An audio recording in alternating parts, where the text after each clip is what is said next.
you are a guy who likes stories and likes ideas. So am I. So today I want to go through some of the best ideas that I've learned from you over the last year or so. First one, the frame matters more than the picture. What's that mean? I think often in life, whether it's marketing or innovation, or when we're building companies or products or making content, we fall into the trap of thinking that the thing we're creating in and of itself is doing all of the work to tell the story. But when I looked at tons of studies, when I looked at Apple's and art galleries, and when I looked at Coca-Cola studies that they did, where they put Coca-Cola in a glass and then Pepsi in another glass, and then did a different study where they showed you which one was which. It's so clear that much of the work is being done in psychology, not in reality. What I mean by that is if we just think about the Apple store, every electronic store you've ever walked into in your life is kind of like a crazy jungle of wires, right? That's how electronic stores always were. What Apple did differently, and which helped them to justify the cost of a $2,000 smartphone, was they gave the iPhone space in the shop.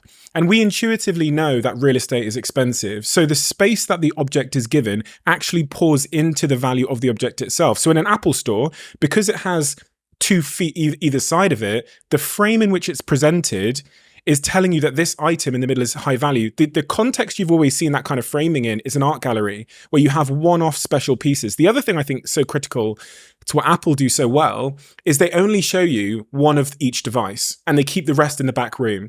If we think about scarcity creating value, things that are perceived to be in limited supply, like pieces of art, whether they're typically one-offs, are seen in higher value. The frame in which you present something is doing so much of the work to communicate the value of the thing within it.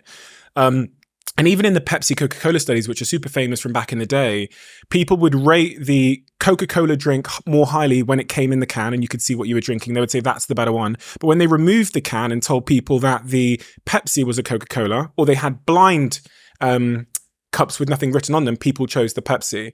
The frame and the story there are making people believe that something tastes entirely better. So it's not just about value, it's about taste and sense, and really at its core, psychology. There's a story from Sam Harris that I love, which kind of takes this from the business marketing into the personal development space. And he says, after you finished a workout, CrossFit or Brazilian Jiu-Jitsu or intervals or whatever, and you're laid on the floor panting, making a sweat angel, you've got the taste of metal in the back of your throat and you're hot and the vision's blurry, everything, right? That sensation, although objectively being quite uncomfortable, your felt sense of it is satisfaction. It's pleasure in a way. It's a very kind of masochistic type of pleasure.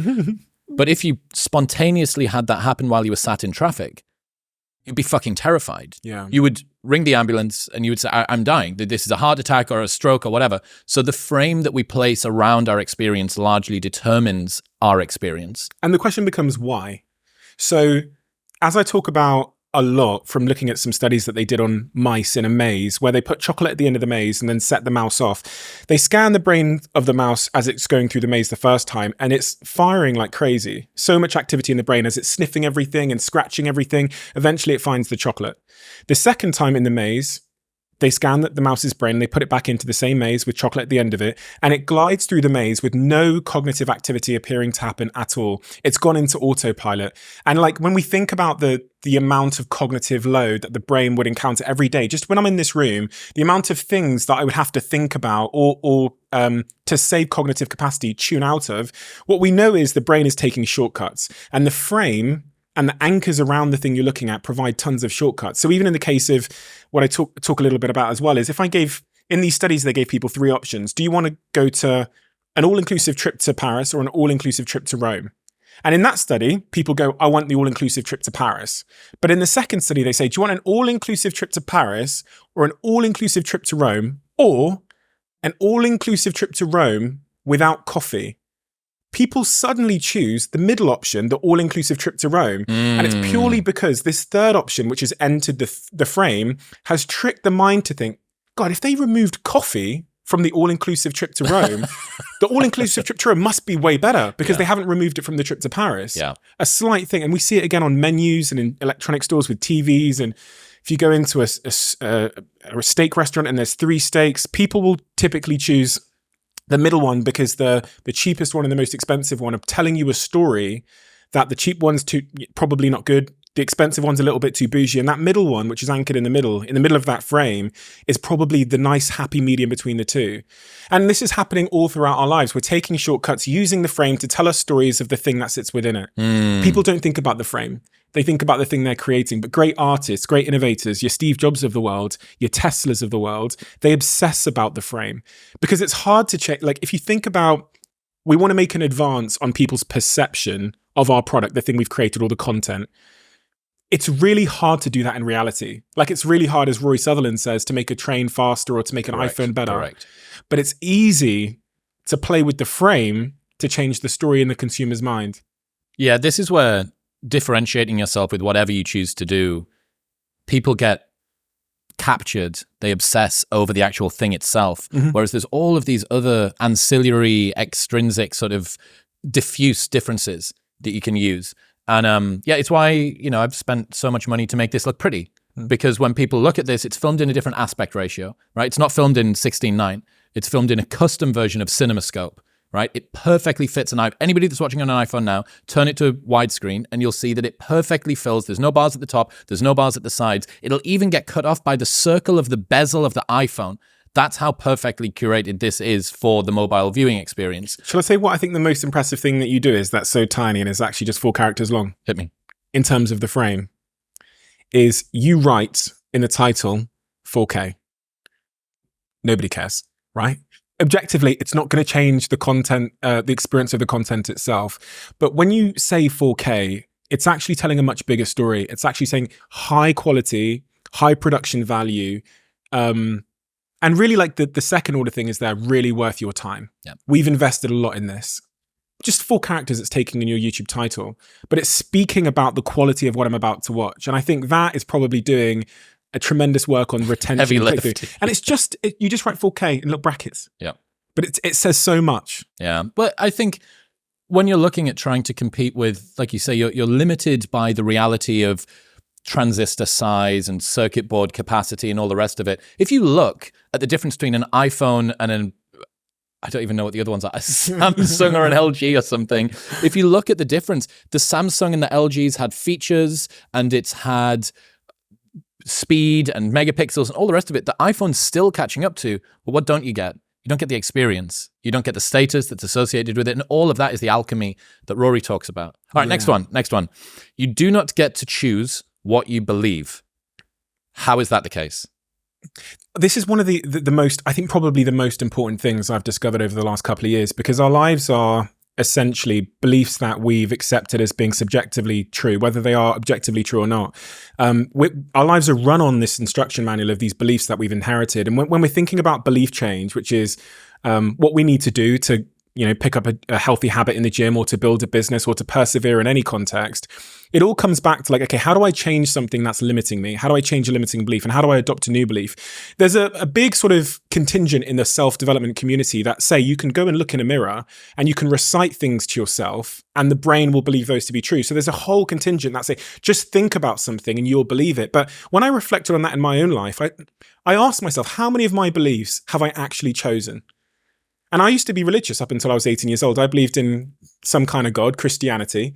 And I zoomed in on why that belief fell away. What was it? And really what happened for me, and what I've come to learn, is that there isn't a single belief I have that I've chosen. And the experiment I'd ask anyone to run that's listening to this is, think of a belief you currently have in your life, anything you have, and ask yourself the question, could you unchoose to believe that? Right now, if I put $1 billion on the table of Elon Musk's money and I said, I'm going to give you this $1 billion if you don't believe this hypothetical 2p coin that I'm holding, if you believe it's a 5p coin. Very simple. There's $1 billion on the line. And the reality is you couldn't. You couldn't. For $1 billion, or if I held someone you love at gunpoint, you couldn't change any belief you have. You could lie. I'm not talking about faith and hope. I'm talking about actually believing it's true. So if we all agree upon that, and I ran some surveys with people where I asked them this question, about 20% of people originally thought they could choose their beliefs. And then when I ran that survey, almost 99% of people realized that they're not choosing their beliefs. Where are my beliefs coming from? Well, all of our beliefs, in my view, are based on the evidence that we've acquired, usually through our first-party senses, sometimes vicariously from observations, and sometimes because they've come from authority figures and figures in our lives that we trust. It's evidence that we've accepted as truth. Doesn't mean it is true, but it's evidence we've accepted. And therefore, if you want to change your beliefs, what's abundantly clear is you have to go and put yourself in situations where your existing beliefs are counteracted with new evidence. So when it comes to speaking on stage, or when it comes to learning how to be a podcaster, or when it comes to self-belief or whatever it is, you have to go and collide with new evidence. Yeah, Ryan Holiday's got this amazing quote where he says, self-belief is overrated. I prefer to use evidence. Yeah, and exactly that. It gets back to that Hormozy quote I said to Goggins, right? You do not become confident by shouting affirmations in the mirror, but by having a stack of undeniable proof that you are who you say you are. Outwork your self-doubt. And ultimately, hoping that you're going to be able to... believing that you can think your way out of a thinking problem is like believing you can sniff your way out of a cocaine addiction, right? You have to give yourself something else that's going to step change where you're at. I was hypnotized last week after that go? we met. And that I said to her before she hypnotized me, I said, can I ask you a question? Do we get to choose what we believe? And she actually said yes. And I think she interpreted it differently. She's a very, very famous therapist called Marissa Peer. Did you video this? Yeah. Is it going out on the internet? Yeah. Amazing. 30 minutes. It's hypnotizing me to not eat sugar again. Okay. To like have a better relationship with sugar. Okay. Yeah. Right. And it was interesting because she takes me back to my childhood and then confronts me with the information that my inadequate lunchbox made me feel insecure. It made me feel a ton of shame growing up because I never had anything. Like we didn't have food or like money or those kinds of things. So really my relationship with sugar now is it's resembles power, control, symbol. and fitting in. Yeah. The fact I can just order whatever I want anywhere. So she took me back there and unwired that. But what she's actually doing is she's giving me new evidence because she takes me right back to that kid and she's basically whispering into his ear a new story. And so I actually think that the principle that we don't get to choose what we believe still holds true. But with hypnosis, which seems to be the outlier, they're giving you new evidence that counteracts your current beliefs. That's all she did. Interesting. Yeah, so an important sort of caveat is that new evidence doesn't necessarily need to come from the external world. Yes. It can come from telling yourself a new story about the things that you already believe that you believe. And that's what hypnosis is. It doesn't need to be first-party evidence that you encounter with your eyes.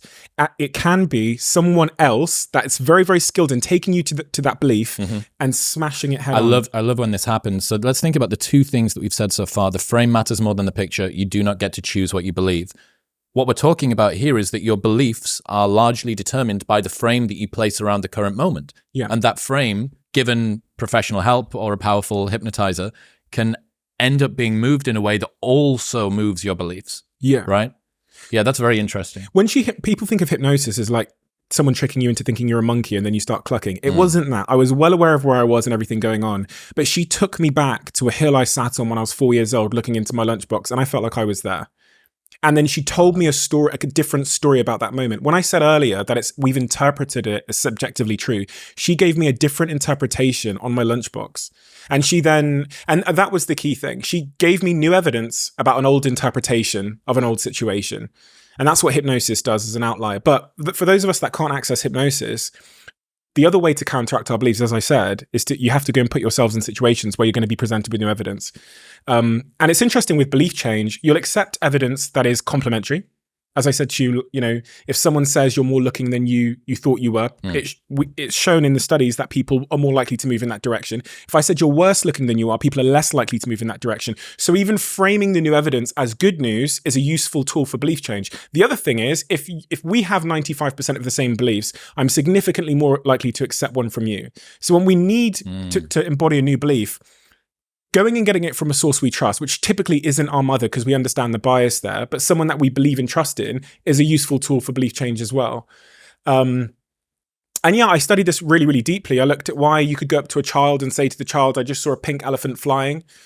And they might believe it, but you couldn't say that to an adult and they wouldn't believe it. Have you seen those studies that were done, very unethical studies, I think in the 60s and 70s, where they took two groups of children and pushed onto one the fact that they stuttered, and they would bring it up all the time and they would point at them, and these kids developed lifelong stutters throughout their entire adulthood because they were told you mustn't stutter, be careful, you're doing it again, Yeah, we're reinforced by what happens in the world. That's labeling theory for you, right? And that's a form of stereotype threat where you're told implicitly that you are something, so you accept it to be true and start to embody it. Tell you what I found that was really interesting.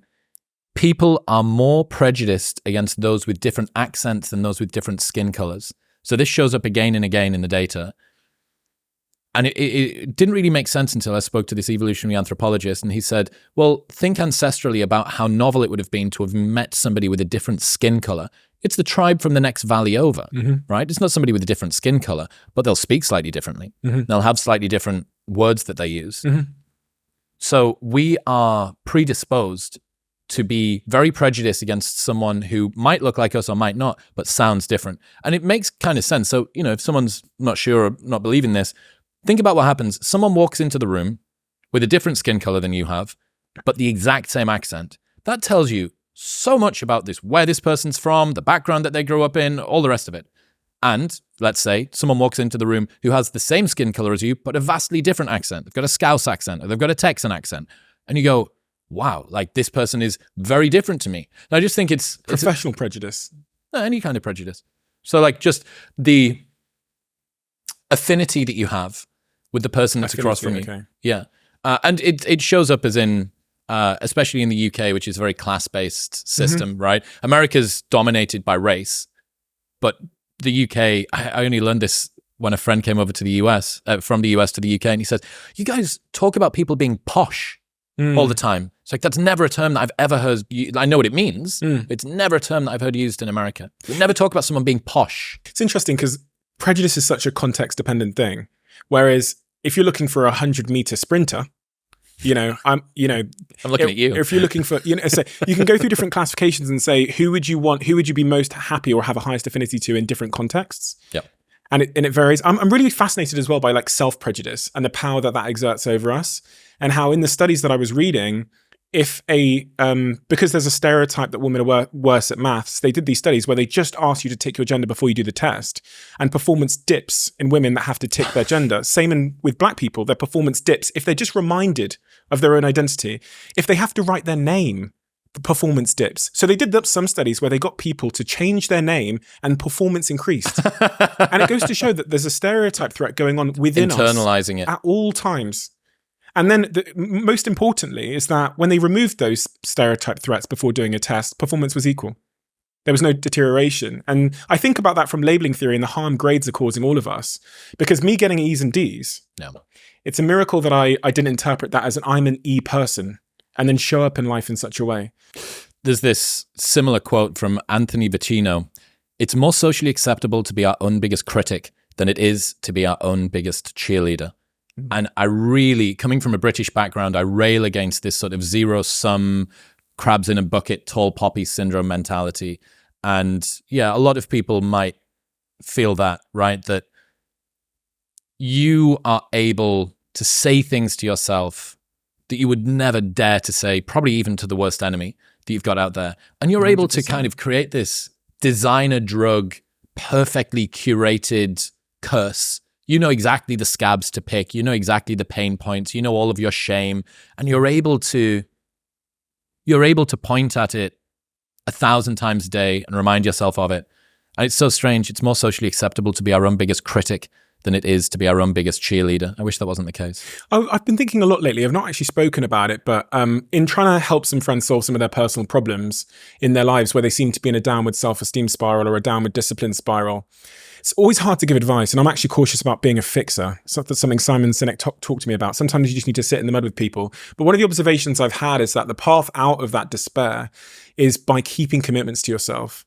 And this kind of goes back to what you're saying about the self-story and what you think about yourself every day. I think when I'm trying to give friends advice these days, what I say to them is the rewards you get in terms of self-esteem and self-story, what you think of yourself, will be correlated to the size of the commitment you keep when no one is watching. So if you say to yourself, I'm going to do this when no one is watching, we don't think it's important to keep those commitments. We think lying to ourselves is there's no sort of punishment for that. I actually think the greatest consequence in life is not keeping commitments to yourself. And I think that compounds to as we talked about, where does beliefs come from? I think it compounds as personal evidence, which is deposited in this instruction manual of who you are and how you behave and how you show up and what you're capable of. All those tiny little commitments. And then I think you can get into a downward commitment spiral because of that, because you think you don't have faith in your own word. You don't have faith in anything you do. Yeah. And this causes a downward spiral. So isn't it really lovely to know that maybe the way to turn that into a positive upward reinforcing spiral is just keep that tiny commitment you made to yourself today. Yeah. Like, you don't have to move Mount Everest. You don't need to go on a 7-day ayahuasca retreat. How about when you said you were going to get in bed at 10 p.m., you do that? Yep. And you stack that. You talked about Alex Hormozi's quote about stacking evidence. Yep. Stack those things for a week. Honestly, I've seen it in my friends and their lives have changed. The commitments we keep to ourselves, if we say those are the most important things for compounding that evidence in our favor, everybody can start there today. Like, yesterday's out of play. But the next thing you do in the next hour, can you keep that commitment to yourself?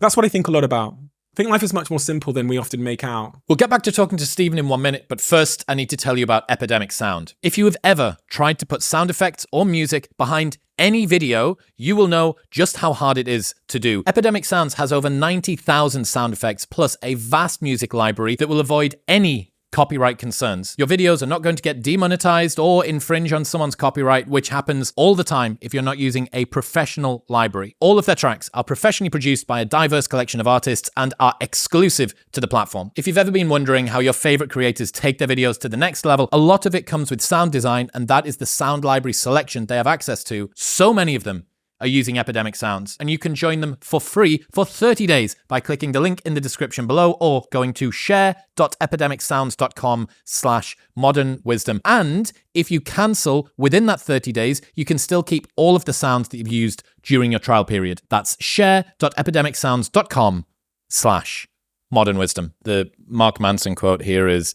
"The person you have to spend the most time listening to in your life is yourself. Try not to lose their respect." And self-respect and self-esteem, I think, largely comes from having faith in your own word. So if you were to treat yourself like a friend you are responsible for helping, which is Peterson's advice, right? Let's say that every time you invited a friend out for lunch, they turned up late or didn't turn up at all, they didn't text back, they just kept not holding to their word. After a while, you wouldn't believe in them, you wouldn't be friends with them, and you'd stop inviting them out to lunch. You are that friend to yourself. How on earth do you think that you're going to be able to move mountains and get out of that relationship that you don't like and move countries or change career when you can't not hit snooze, even though last night you promised yourself that you weren't going to hit snooze? And it's how people that are able to do extraordinary things have been able to get there, that they've just started off unbelievably small, right? I'm just not going to hit the snooze button. I'm just not going to use my phone before 9 a.m., right?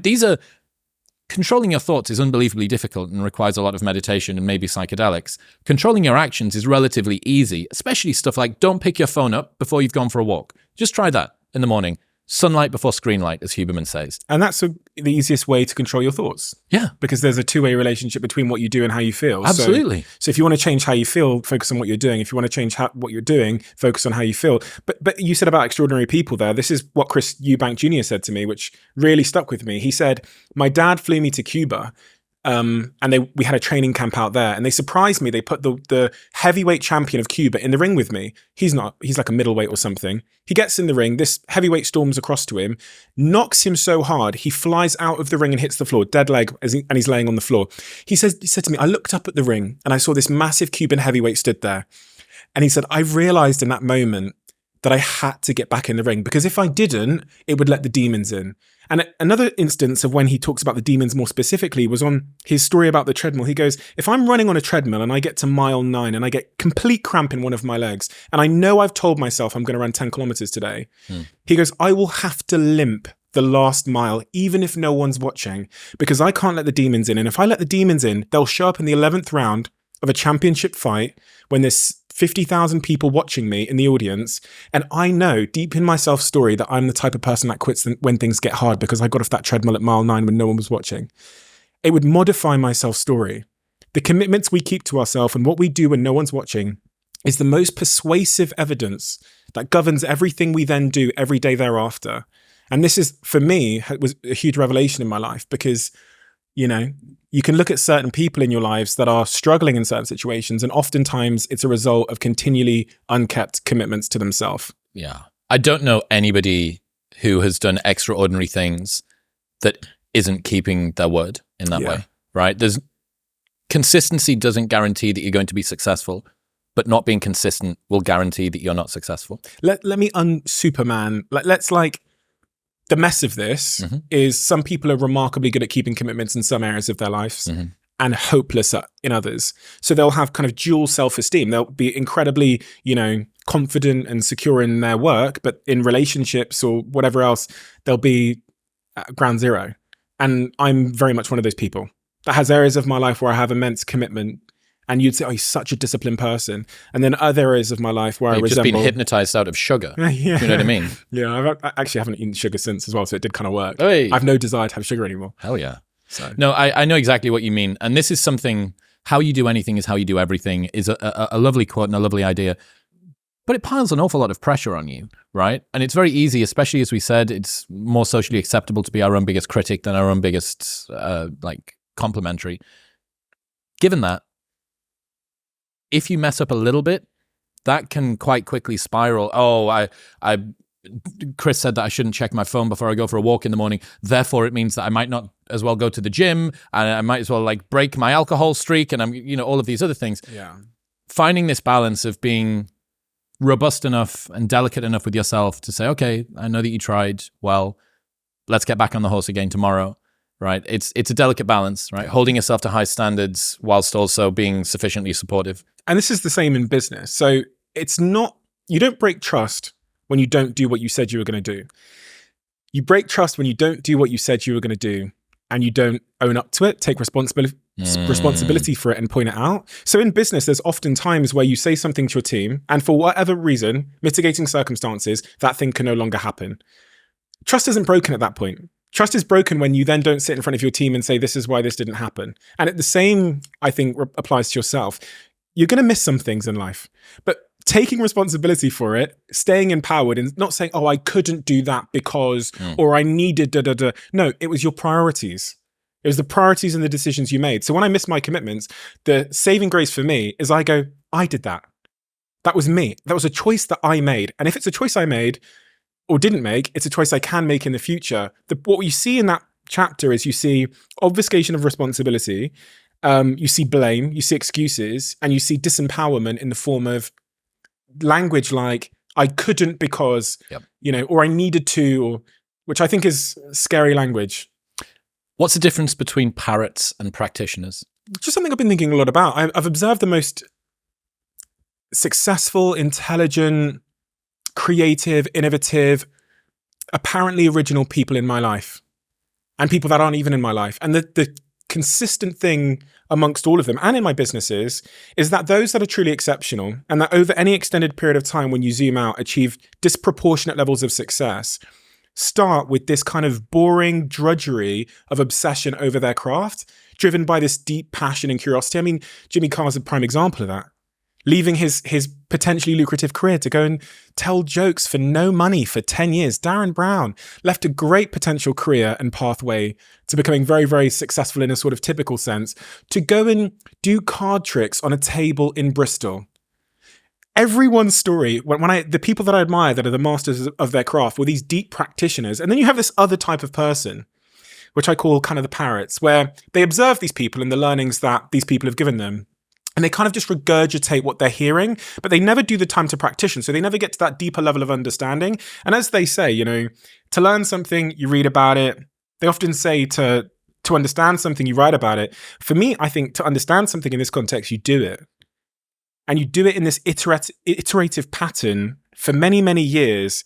And your depth of understanding once you've done something is unparalleled. And that's the foundation for great creativity. You see it with Fred again.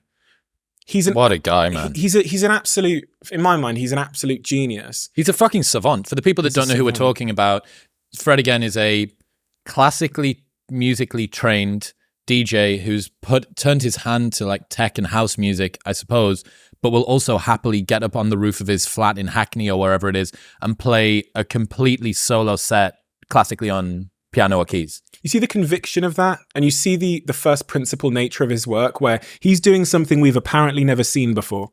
Of course, he's taken inspiration points and he's using equipment that was already made before he was born, but he's pulling the pieces together in new ways, and that's what creativity is. And that kind of creativity belongs to people that have gone right down to that first principle level. You're talking Elon Musk, you're talking your Kanyes of the world, and Fred again, where he's pulling things together in different ways and expressing himself without the constraints of convention.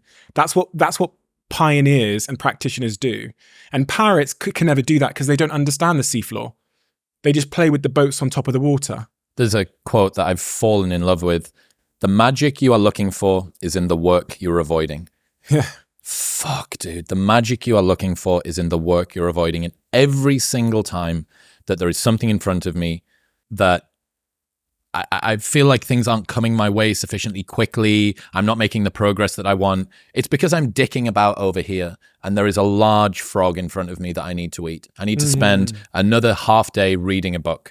I need to spend some more time researching online and upping my skills in this particular area. I need to do whatever it is. Do you know what's interesting? It's the most intelligent people I've met.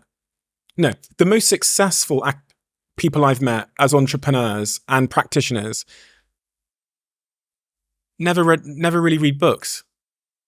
Like even in Elon Musk of the world, I know he watches movies and stuff. He gets his inspiration points from many areas. But thinking about the great CEOs that I've met and the great founders and the great artists I've met, there's almost I think I said this to you earlier on, that knowing too much can be a real disservice to innovation and creativity. Like knowing too much information, whereas this sort of practitioner pathway where you naively stumble through new territories seems to be more conducive with the real pioneers. I wonder whether that's the curse of knowledge. In a way, you familiar with this? Yeah, Steven Pinker's idea of the curse of knowledge, that when you start to learn things, you can't understand that other people don't know it. And you also lose the learner's mind in some regard, which is you're not, like you said about, you come into this room and there's a million bits of information that you could be focusing on, but you're not focusing on those, you're focusing on the ones that matter. And I think that when you start to kid yourself that you know what you're talking about, you're no longer quite as open to these new ideas. I would say the difference for, our industry, what we largely traffic in are anecdotes and insights, right? And they can come from experience, but I also like exposing myself to new ideas from other people. And the quickest way to do that, actually, this is a lie. The quickest way to do that would be to permanently be going for dinner with interesting people. But that's like an unsustainable life. It would be like 2 hours of dinner with Douglas Murray, then Jimmy Carr, then Stephen Bartlett, then that would just be my existence. And I'd just hear, oh yeah, and that's cool. And oh yeah, what about that? And oh, I've never thought about this before. Like that would be the way I'd do it. But in lieu of living this perpetual dinner life, reading books is a good second for me. Yeah, it's a good second. I just think about the things that I couldn't even express in words with my vocabulary that I know about the art of marketing and human psychology and why people do what they do. And the deep experiences that are all fundamentally intertwined and the mistakes that I made in the journey of getting there. Now, in a book, I might give you like the 4 paragraphs, but the rest of the iceberg is the foundation of the thing that sits on top of it. And you think about podcasting, we both came into this industry, I'd say fairly late compared to like the rest of the industry, right? Yeah, fair. But because of that, there's a naivety to it which allowed us to do new things because we didn't read the book. That I think some of the radio industry are struggling with that transition. Dude, I mean, you're seeing it in America. The late night show hosts are trying to pivot from heavily scripted, heavily supported by writers and a production team and researchers and all this stuff. And then you put them down in their garage with a MV7 bus-powered microphone in front of them, and you realize, oh, like these people don't have any skills beyond being able to be very good at reading the script. And that's a massive skill. I couldn't do that. You put the script in front of me, I'm going to fall to the floor. But yeah. What's the takeaway here, though? If someone's listening to this now and they're a young person and they're at the start of their career, or even if they're not necessarily a young person, for me, the takeaway is to go and fail at something that's high value in the future as soon as you can, with the least amount of potential cost to yourself. It's like to go and practice. If I had kids now, I would tell them to go and join an AI startup that's well funded. That's what I tell them to do. Small group of people where they're going to be close to the information and the evidence, and I'd tell them to go fail in a high value future industry. that's the thing I would do. If you want to be a master, but then, okay, they have to pick an industry that they are innately passionate about, because you won't go for a decade with Fred again or Jimmy Carr or Darren Brown's curiosity if you're not innately captured by that thing. But I think we are looking for cheat codes. I think much of the reason why people probably listen to our stuff is we want the 3 tips. How can I growth hack my personal development? You meet anyone, like you meet Jimmy or you meet Darren, you go, oh, 15 years, just a long time, no money and busking. Think about this. I wonder, and I ask myself this question a lot, I wonder how much of the development that we really value in ourselves isn't because of our own agentic, highly sovereign approach to marshalling our own life. I wonder how much of it just comes along for the ride as a byproduct of getting older. Just this was going to happen anyway, and maybe I sped it up a little bit, and maybe I can create a nice story about why it happened. But the most wise people I know, it's very rare that I meet somebody who is much older than me that doesn't have wisdom that's come along with it, which suggests that wisdom is just there for the ride, right, as a byproduct of aging. But yeah, I would say takeaways from this: aim to focus on executing. So the 4 disciplines of execution, really interesting analogy that's used. The word strategy is in the top 10 of all LinkedIn words in bio descriptions, and execution and executioner aren't even in the top 1,000, right? Because it's much easier to strategize than it is to execute. But this is a term you can tell people that really know business when they use it one of a few terms, talking about someone being a real operator, right?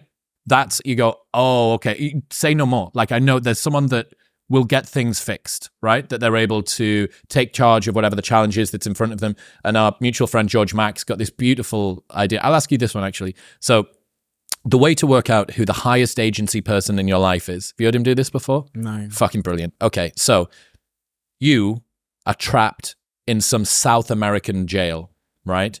And you're about to be transported somewhere where no one's going to be able to get you back. Let's fucking Colombia, Argentina, somewhere, right? You have 24 hours and you only have one phone call to ring somebody to come and get you out. Who's that person that you ring? Ooh.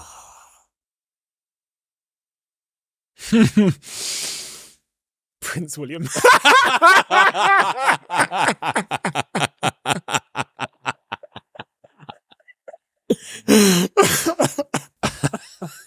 Right, okay. I feel like you've broken the game a little bit there.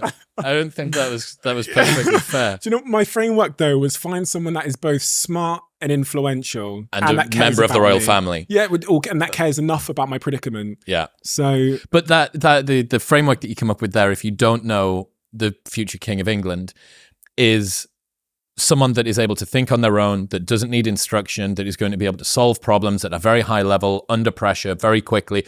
Just all of the things that you want in a friend. Yeah, it's so true. You whittled it down to 5 people instantaneously in my head, and I was deciding between them. But I thought, I don't know if they can pull enough levers. Fucking Prince William. Yeah, you've got an idea that's kind of similar. You must become a plan A thinker. Yeah. And just on that last point, it just pops into my head then that I think what I'm saying here is that no matter what you're aiming at over the next 10 years in your life, I think this horrible realization that bucks the trend of every Instagram quote you'll ever read or every course you'll ever buy is that the fast way is the slow way, because the slow way is the only way. Like I stood behind Fred again this weekend as he did his show in Ali Pali to 10,000 people or whatever it was. And I'm looking at this guy going, I want to do that. I want to be able to do that. But my better sense from interviewing all these smart people knows that it's not a case of me doing a call. It goes, my brain now goes, are you willing to put 20 years of silent, boring drudgery and obsession into doing that? And my brain goes, no. So separate out the aspiration from the admiration. I got to show you this. So Mark Manson put this quote up a few months ago, and I've not been able to stop thinking about it. The most important question to ask is, what pain do you want in your life? What are you willing to struggle for? Anything worthwhile is going to require some degree of pain and struggle. So if you're oriented toward the pain and the struggle, you're probably going to be more aligned with what you're capable of accomplishing rather than if you just orient toward the pleasures. So good, because we say find the thing which you enjoy the most, but really what you're finding is what is the pain you're prepared to swallow the most. Nothing worthwhile is going to come without discomfort. Even for me and you, love doing the show, love speaking to all these interesting people, get to fly around the world, and all. But I would be lying if I said I love writing show notes or doing research in Guatemala airport at 3 a.m. because I'm on a delayed flight and I've got an episode tomorrow. Like, it's grind. It's grind that I care about, and it's grind that I can do that other people couldn't do. But it's not grind, right? This goes to the discipline equation. Which Yes. You might be. I'm familiar with. Let's hit it. Because that really embodies it. That Mark Manson quote about the pain you're willing to encounter. I was trying to figure out why there's some areas in my life where I'm disciplined and other areas of my life where I seem to lack discipline. Kind of what I was saying earlier about being a dualistic type of individual. And I came up with this discipline equation that I'd love to interrogate with you, because I've not thrown it at enough people to know that if it's true or not. So discipline equals the importance of the goal plus, let's just say, the importance of the goal to you. So the subjective importance of the goal. How much does that goal matter to you? Plus the psychological enjoyment you get in the pursuit of the goal, right? So as you pursue the goal, how psychologically enjoyable and reinforcing and is that for you? Minus the psychological cost of the pursuit of the goal. So I'll run you through some examples. Simon Sinek said to me, well, Steve, I take the bins out at 7 a.m. in the morning yesterday. I didn't want to do that, but I did it. So I go, okay, let's run that through the framework. What would happen if you didn't take the bins out? That sort of underpins and defines the importance of that goal. Well, he'd get a fine and then he'd have an overflowing bin out the front of his house. So the why is high. The psychological enjoyment of pursuing taking the bins out is very low, right? And the friction of getting out of bed at 7 a.m. is high. But thankfully, the why is so strong that regardless of the fact that the enjoyment of the pursuit is low and the friction is high, the behavior still occurs. Going to the gym, learning to DJ, in all areas of my life, I can run it through that equation and go, okay, so in the pandemic, the reason I've been going to the gym for 3 years straight now is because my why surged.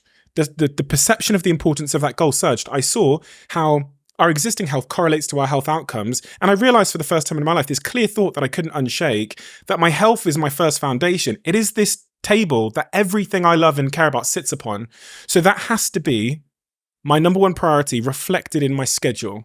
So that changed, that went up. The psychological pursuit of going to the gym is kind of enjoyable. There's a bit of a dopamine release there and it's fun to do that. Feels good for my self-esteem. And the friction associated with it is low, unless I go to a gym where people know me and I spend the whole time talking.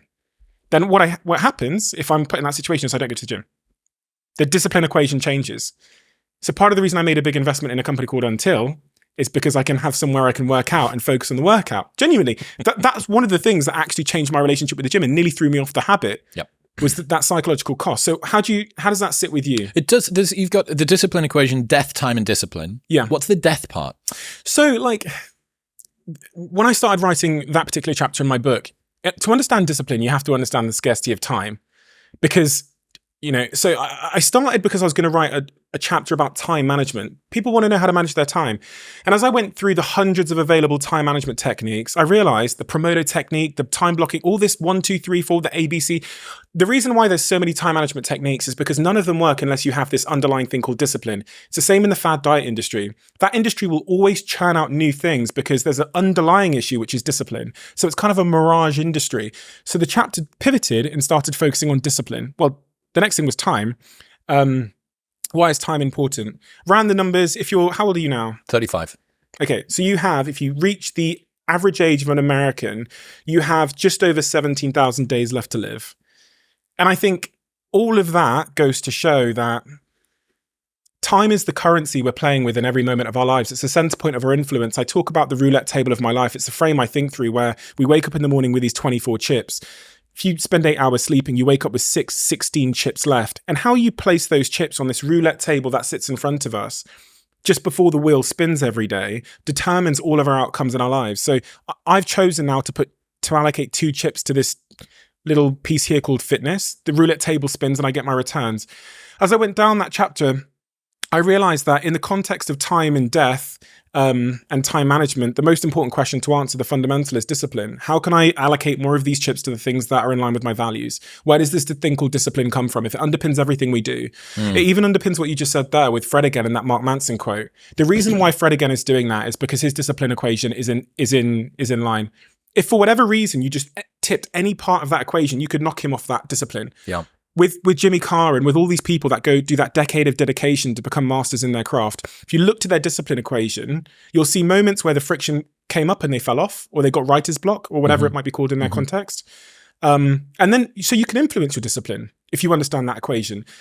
When my DJ equipment was on the floor of my spare room, I did not DJ. Never going to use it. The minute I put it on my kitchen counter and had it one button away from being able to practice at any given moment, I put it right in front of me. Same thing for any creator. If you're starting to do a YouTube channel, and this is a life hack here. You remember, you might have had this in your house when you were younger, radio infrared socket turner-oners. It's like a single remote. It's like $10 on Amazon. And you leave the wall socket on at all times and you run it through one of these additional sockets and then you plug your shit into that thing. Yeah. And it's like $10, right, on Amazon. My entire studio at home is run through one of these. So I go in and I just press 1, 2, 3, 4 and everything comes on. Because when I was first starting out, it was super effortful for me to set up the camera and I'm going to do the thing and I'm already trying to learn to do YouTube and it's terrifying and I'm looking into this black lens and it stares back at me. Friction. Precisely. Same as you. Friction. DJ kit can't be on the floor. If you want me to practice as much as possible, get it in the way. Put it in the way of things, right? It's almost harder for me to DJ than it is for me to avoid it. It was on my kitchen counter, so I would sometimes be going into the kitchen to eat something and just press the button and just I'm off. 4 hours later, I've just done a 4-hour DJ practice. Yeah. If you think about, give me something in your life you're disciplined at, and we'll run it through the equation. Something you've shown great discipline at. Recording the podcast. Does it really matter to you? Yes. Is there psychological enjoyment from the pursuit? Yes. Is the friction high? What's the level of friction? 4 out of 10. 4 out of 10. But if we added up the first part of the equation, how much does it matter to you out of 10? 10. And how much, what's the psychological enjoyment of the pursuit? 9. So I'd say we're about 19 take away 4. And because it's positive, the behavior will occur. You can do that as a -4, right? The behavior will occur. If at any point the friction gets really high, and for whatever reason, if the pursuit of it or the why behind the subjective meaning behind it falls, the behavior will not occur. I've heard you do this with your meditation practice. Yeah. Which is why you're not meditating. Yeah, exactly. Yep. My why isn't strong enough. Yep. I haven't quite had the evidence. The intrinsic enjoyment of it as well. Sometimes we need a little bit more pain, right? It's a robust way to frame it. I guess if Alex was sat here, he might say, a lot of people are driven by pain rather than pleasure, right? 100%. And that's the why part. The chip on your shoulder accounts for so much. It can account for so much, right? Somebody who had a really bad period of mental health, they suffered with anxiety attacks and it lost them something or somebody scorned them and they go, oh, okay. And then they decide to commit themselves to mental health and improving the texture of their own mind. That's coming from a place of wanting to prove other people wrong. Well, whether someone is driven or dragged is impossible to tell on the surface. And I've sat in my podcast over and over again and asked people, are you driven or are you being dragged by something? And when I say dragged, I mean some kid on the playground at 7 years old told you you're a scumbag and you'll never be anything and you're poor. And then that's dragged you, that insecurity and that shame has dragged you to entrepreneurship and to becoming a millionaire. Driven is what, Gary Vaynerchuk describes to me, where he says his mother loved him so much and she encouraged him so much that he had that drive to kind of like prove her right. Whatever force it is, it comes down to why, which is the start of the equation. Yep. And even in my case, tons of shame as a kid, the only black kid in an all-white area pretty much. The poorest family in our street, definitely. Dilapidated house in the context of a wonderful area. Deep shame and insecurity about not being enough drove me like I was an obsessed, hungry dog it's still doing it now in the back room somewhere, One of my favorite quotes that I've heard from you recently is this. I was riddled with fake ambitions. My ambitions were fake. They weren't ambition. They were insecurity. Most of our lives are dragged by insecurity and shame. They're not driven by ambition. And it's a tragic truth that most of us are going to have. Our ambitions and our narratives fail us before we realize that they're illusions and mirages and they're false. 100%. And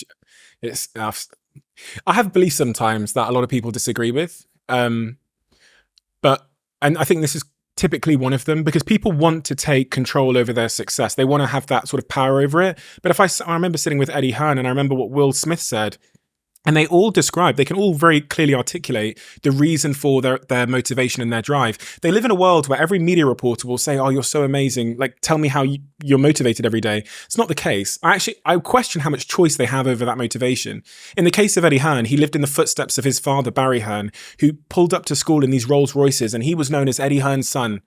He's competing with his father. He'll say it. I'm driven, I'm dragged by the insecurity of being Barry Hearn's little son, and I want to outdo him. Yeah. It's the same with some of my other billionaire friends, and it's the same with Will Smith. He's being dragged by an insecurity and shame. So the key thing, because that's not always a bad thing, right? In every context of life, it might make you arrive at financial freedom sooner than others, but you just want to make sure that you're cognizant of it at least. In my life, I realized at about 24 years old when we had an offer from a very big company to sell the business. And I went home that day and I Googled mansions and Lamborghinis on Auto Trader. And I looked into that screen and felt a deep sense of emptiness, like I'd been betrayed by somebody, like someone had lied to me. And it was true. Someone had lied to me. 18-year-old, 12-year-old Steve had told me that would fix everything. And as I played out it arriving on my doorstep, I realized that I would be poorer if I bought it. I'd lose something. I'd lose my company and the community and the love I had, but I'd lose something else. Then I went through this 6 months of sort of existential crisis of like, okay, so if it wasn't for that, if we weren't obsessing like a dog, what the fuck was I doing it for? Yeah. And my fear, this woman came into my office one day and she said to me, just imagine for a second you have everything you've ever wanted. She goes, because the truth is, you do. There's no goal that you haven't completed that you need to complete to be worth more. And I remember walking away and thinking, what a load of rubbish. 2 years of dwelling on that thought. And I arrived at this conclusion, I think because I was scared of this idea that losing my drive would lead to no ambition. But it's very much the opposite. Losing your insecurities and your shame that's dragging you doesn't dissolve your ambition. It dissolves your fake ambition and creates room for your real ambitions that are internally intrinsically motivated. So instead of wanting a Lamborghini and a mansion, I wanted this whole set of other things when I realized that the Lamborghini and the mansion were never going to make Steve Bartlett worth more than one Steve Bartlett. Deeply in me, I genuinely think part of me thought that if I got a Lamborghini and a mansion, Steve Bartlett would be worth 2 or 4 Steve Bartletts. But your currency is one of one. And so in that moment, once I'd realized that nothing was going to change the intrinsic value of me, I could focus on things that I would do regardless of that perception of value fluctuation, like starting a podcast or learning to DJ or doing a musical up and down the country or joining a psychedelics business just to learn for a year about mental health and psychedelics. And the funny thing is, if we think about Fred again and Darren Brown and all of those people that achieved mastery from a decade of natural dedication, is that's also the path to real mastery when you're not being dragged. In other news, this episode is brought to you by Nomatic. No, literally, it's actually brought to you by Nomatic. Their Carry-On Pro is the hand luggage that I used to transport my laptop and all of the stuff that I brought with me to the UK. The difference between having proper, well-designed, durable, high-quality luggage and not is everything. It makes the difference between packing a complete hell or actually quite enjoyable. The team at Nomatic creates the most functional, durable, and innovative backpacks, bags, luggage, and accessories. Everything from Nomatic comes with a lifetime warranty, which is exactly how confident they are in the quality of their products. Especially if you're someone that travels quite a lot, you need to make sure the luggage you're using is high quality, and Nomatic is the best that I've found. So, if you need to upgrade your luggage game for work, for travel, or for anything else, the first place to go is Nomatic. Head to the link in the description below or go to nomatic.com/modernwisdom and use the code modernwisdom at checkout for 20% off everything site-wide. That's nomatic.com/modernwisdom and modernwisdom at checkout. The thing that's interesting to fold in here that I think is useful, most people have more pain than they do anything else, especially when they're starting out. I don't think when you very, very first begin a pursuit, you've got this perfectly balanced desire to maximize your ikigai and show up in the way your logo's being spoken forward is supposed to. It's not. People took the piss out of you for being different in school, or your parents didn't believe in you, or they coddled you too much, or you don't feel like you were given the opportunities that you should have got, or you failed yourself, or other people failed you. That's fucking power. That's fuel, right? And do you know what it can be as well? It can be a tiny thing. Oh, throwaway comment. Throwaway comment. Lunch money. Oh, yeah. And that taught you a story, going back to what we said about evidence, about money and other people. And that has just dominated your self-story for the next 3 decades. A story you learn about money, you know? So I think that fuel is toxic, especially when used for a long period of time. But I reckon you can get a good 5 or 10 years out of it. And I think that to get yourself past the activation energy to go and do something in the very, very beginning, it's all well and good for you or me to sit here and say, you can find the balance in the way that everything works. Like, we've been through that fire. Let's neither of us kid ourselves about what got us here in the first place. It was fucking resentment, right? I had a desire to prove every bully that had ever picked on me in school, every person that thought I wasn't going to amount to anything, everyone that had ostracized me socially, I wanted them to regret that decision. Don't get me wrong. And it's only been after a long, long, long time of realizing that actually, if it wasn't for the fire that they'd given me, I wouldn't have got to where I am now, which is a place that I'm incredibly proud of. So I should thank them. Oh, that's a fucking interesting realization. And here's the risk, though. And what I came to learn is it will take you somewhere, that drive, but it's not guaranteed to take you to happiness. And the obsession of being dragged by an insecurity like the one you've described and the ones that I describe is so overpowering that it might mess up your priorities. And I think at a deeper level, humans, regardless of their trauma, we do need these fundamentals to be happy. We need that sense of connection. We need relationships. We need all of those things. And in my case, I work 7 days a week in that bloody office. I would come in even when I didn't have anything to do because there was a deep sense of sort of self-esteem associated with my work. The cost was I didn't speak to my family for 2 years. The cost is, like, even as I sit here, I haven't spoken to my mum for months, like we've fallen out.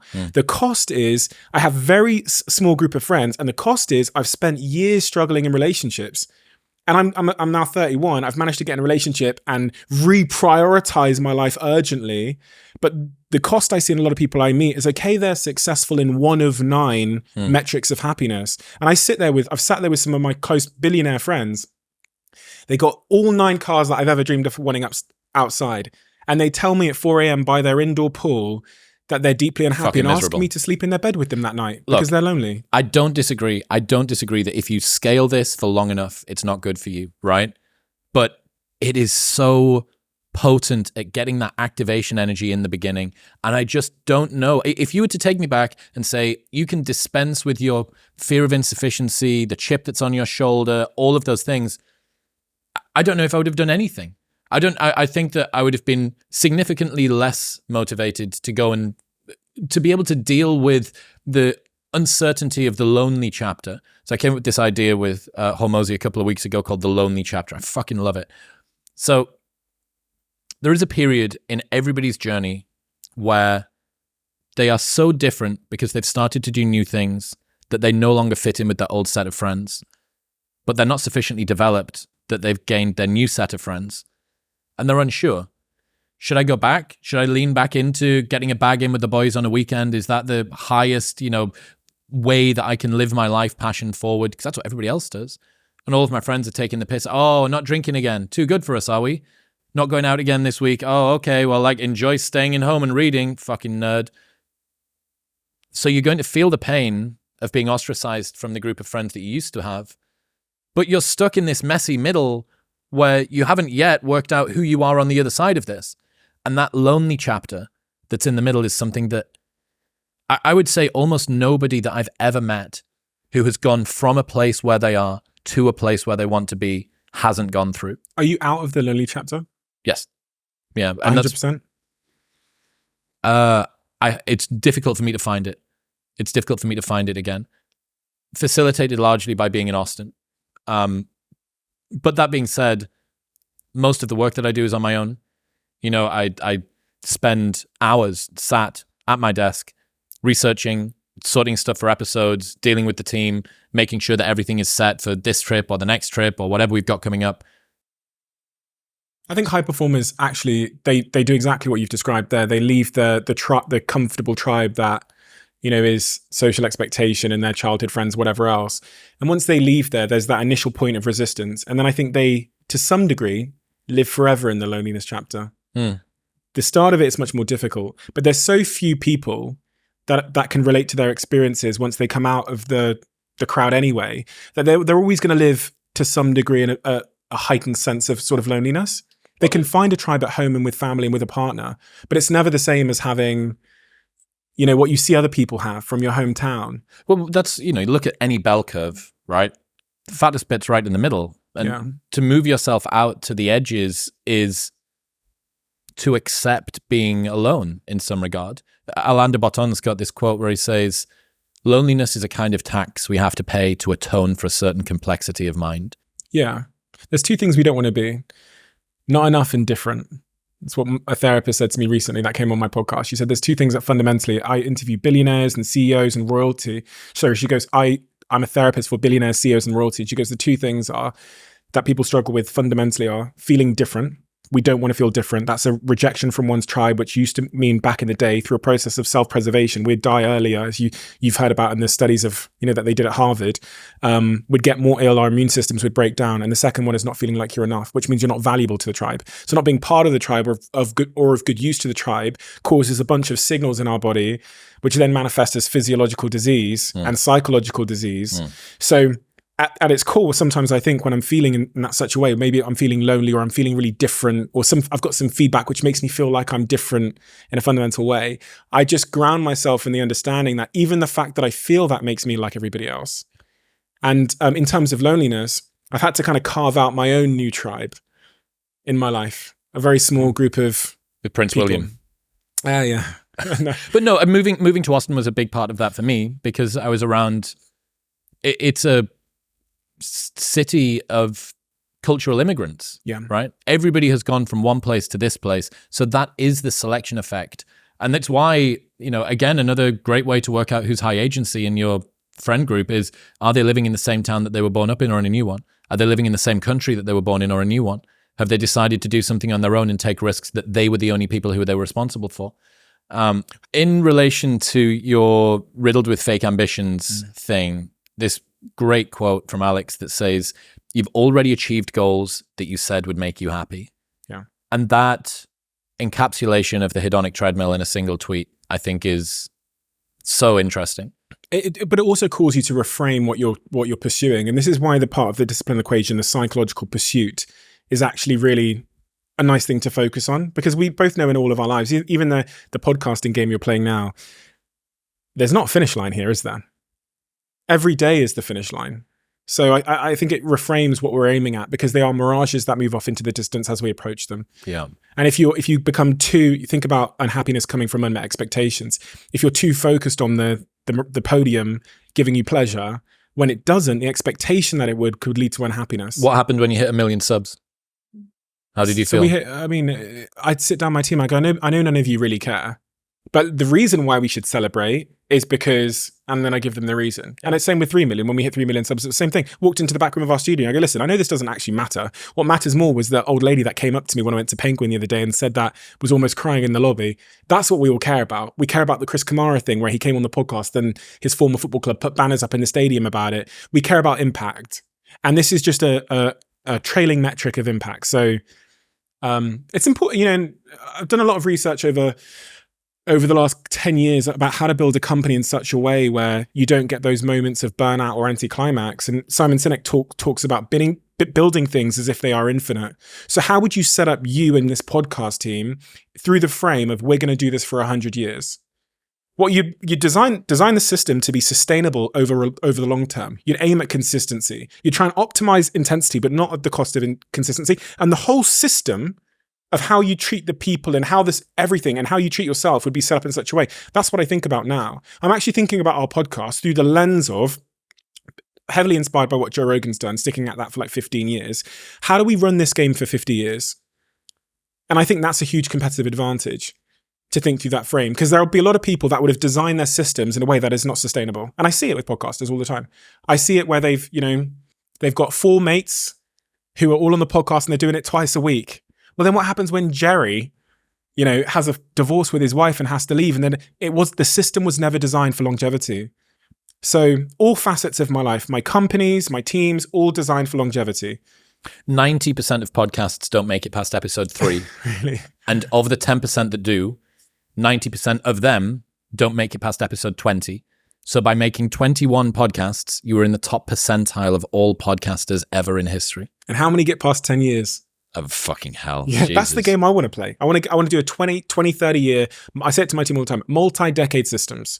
Long-term games with long-term people. So my team can move through the chapters of their life, right? They're going to be fathers and mothers. They're going to get, they're going to have certain moments in their life where they have health risks. And is our system designed to guide them through that, but retain the talent that we want to retain?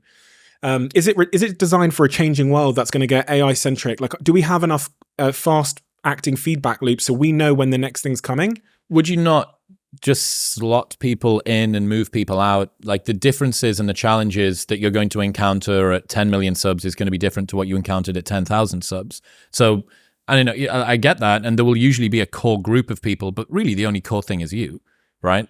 Ultimately, if you want to start doing stadium Ed Sheeran style productions, the people that did the first Stephen Bartlett tour, they're not the people that can do that, right? You need new people. You need a different cinematography team, and you need people that can do live broadcasts, and they need to be able to do switching on this huge fucking desk, camera 3, camera 4.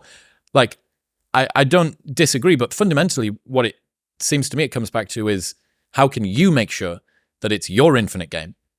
Yes, it trickles down to the rest of the team, but ultimately the team are going to come and go. The only thing that's going to remain is you. Because if you go, it's fucking done. You're not selling Diary of a CEO. Like, Diary of a CEO, now presented by fucking Jimmy Carr. Like, it's not happening. So in that sentence, there was a key thing I said, which is the talent you want to retain. Mm-hmm. And in building businesses, I built businesses from 0 to 700.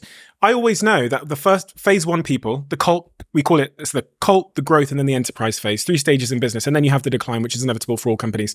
In the cult phase, the people that can wear multiple hats and that are fired up and sleeping under the desks are not always the people that thrive in the enterprise phase, where there's your job description is very, very narrow. You need to be very process orientated and fit into a bigger system. They're not always the same people, but the people you want to retain that have a decade of information capital in their heads about who we are, the disciples. If you think about Sir Alex Ferguson, there's a reason why he kept Gary Neville on the pitch. And Gary Neville's told me this directly. I've seen the conversation he had with Sir Alex Ferguson where he asked him the question, Gaffer, why did you keep me around like 3 or 4 years after I clearly couldn't kick a ball anymore? And it was because of he knew the culture, he knew the values, and you need disciples. All of those players, all those Man United players said to me, how many times do you reckon Sir Alex Ferguson came into the training ground dressing room in 26 years? I said, I don't know, 2000? They went twice. I go, why? Because my disciples were in there. I didn't need to go in. When cultures are strong, they're self-policing. Very cool. When cultures are strong, new people become the culture. When a culture's weak, the culture becomes the new people. So in my teams, I want as many people that were there from the jump if they have the capacity to move through those phases of growth. And the key sentence was the talent I want to retain. Yeah. You must sweat the small stuff. Why? I just think it's the most important thing. I remember one of the most important books I ever read was The Slight Edge by Jeff Olson when I was 18 years old.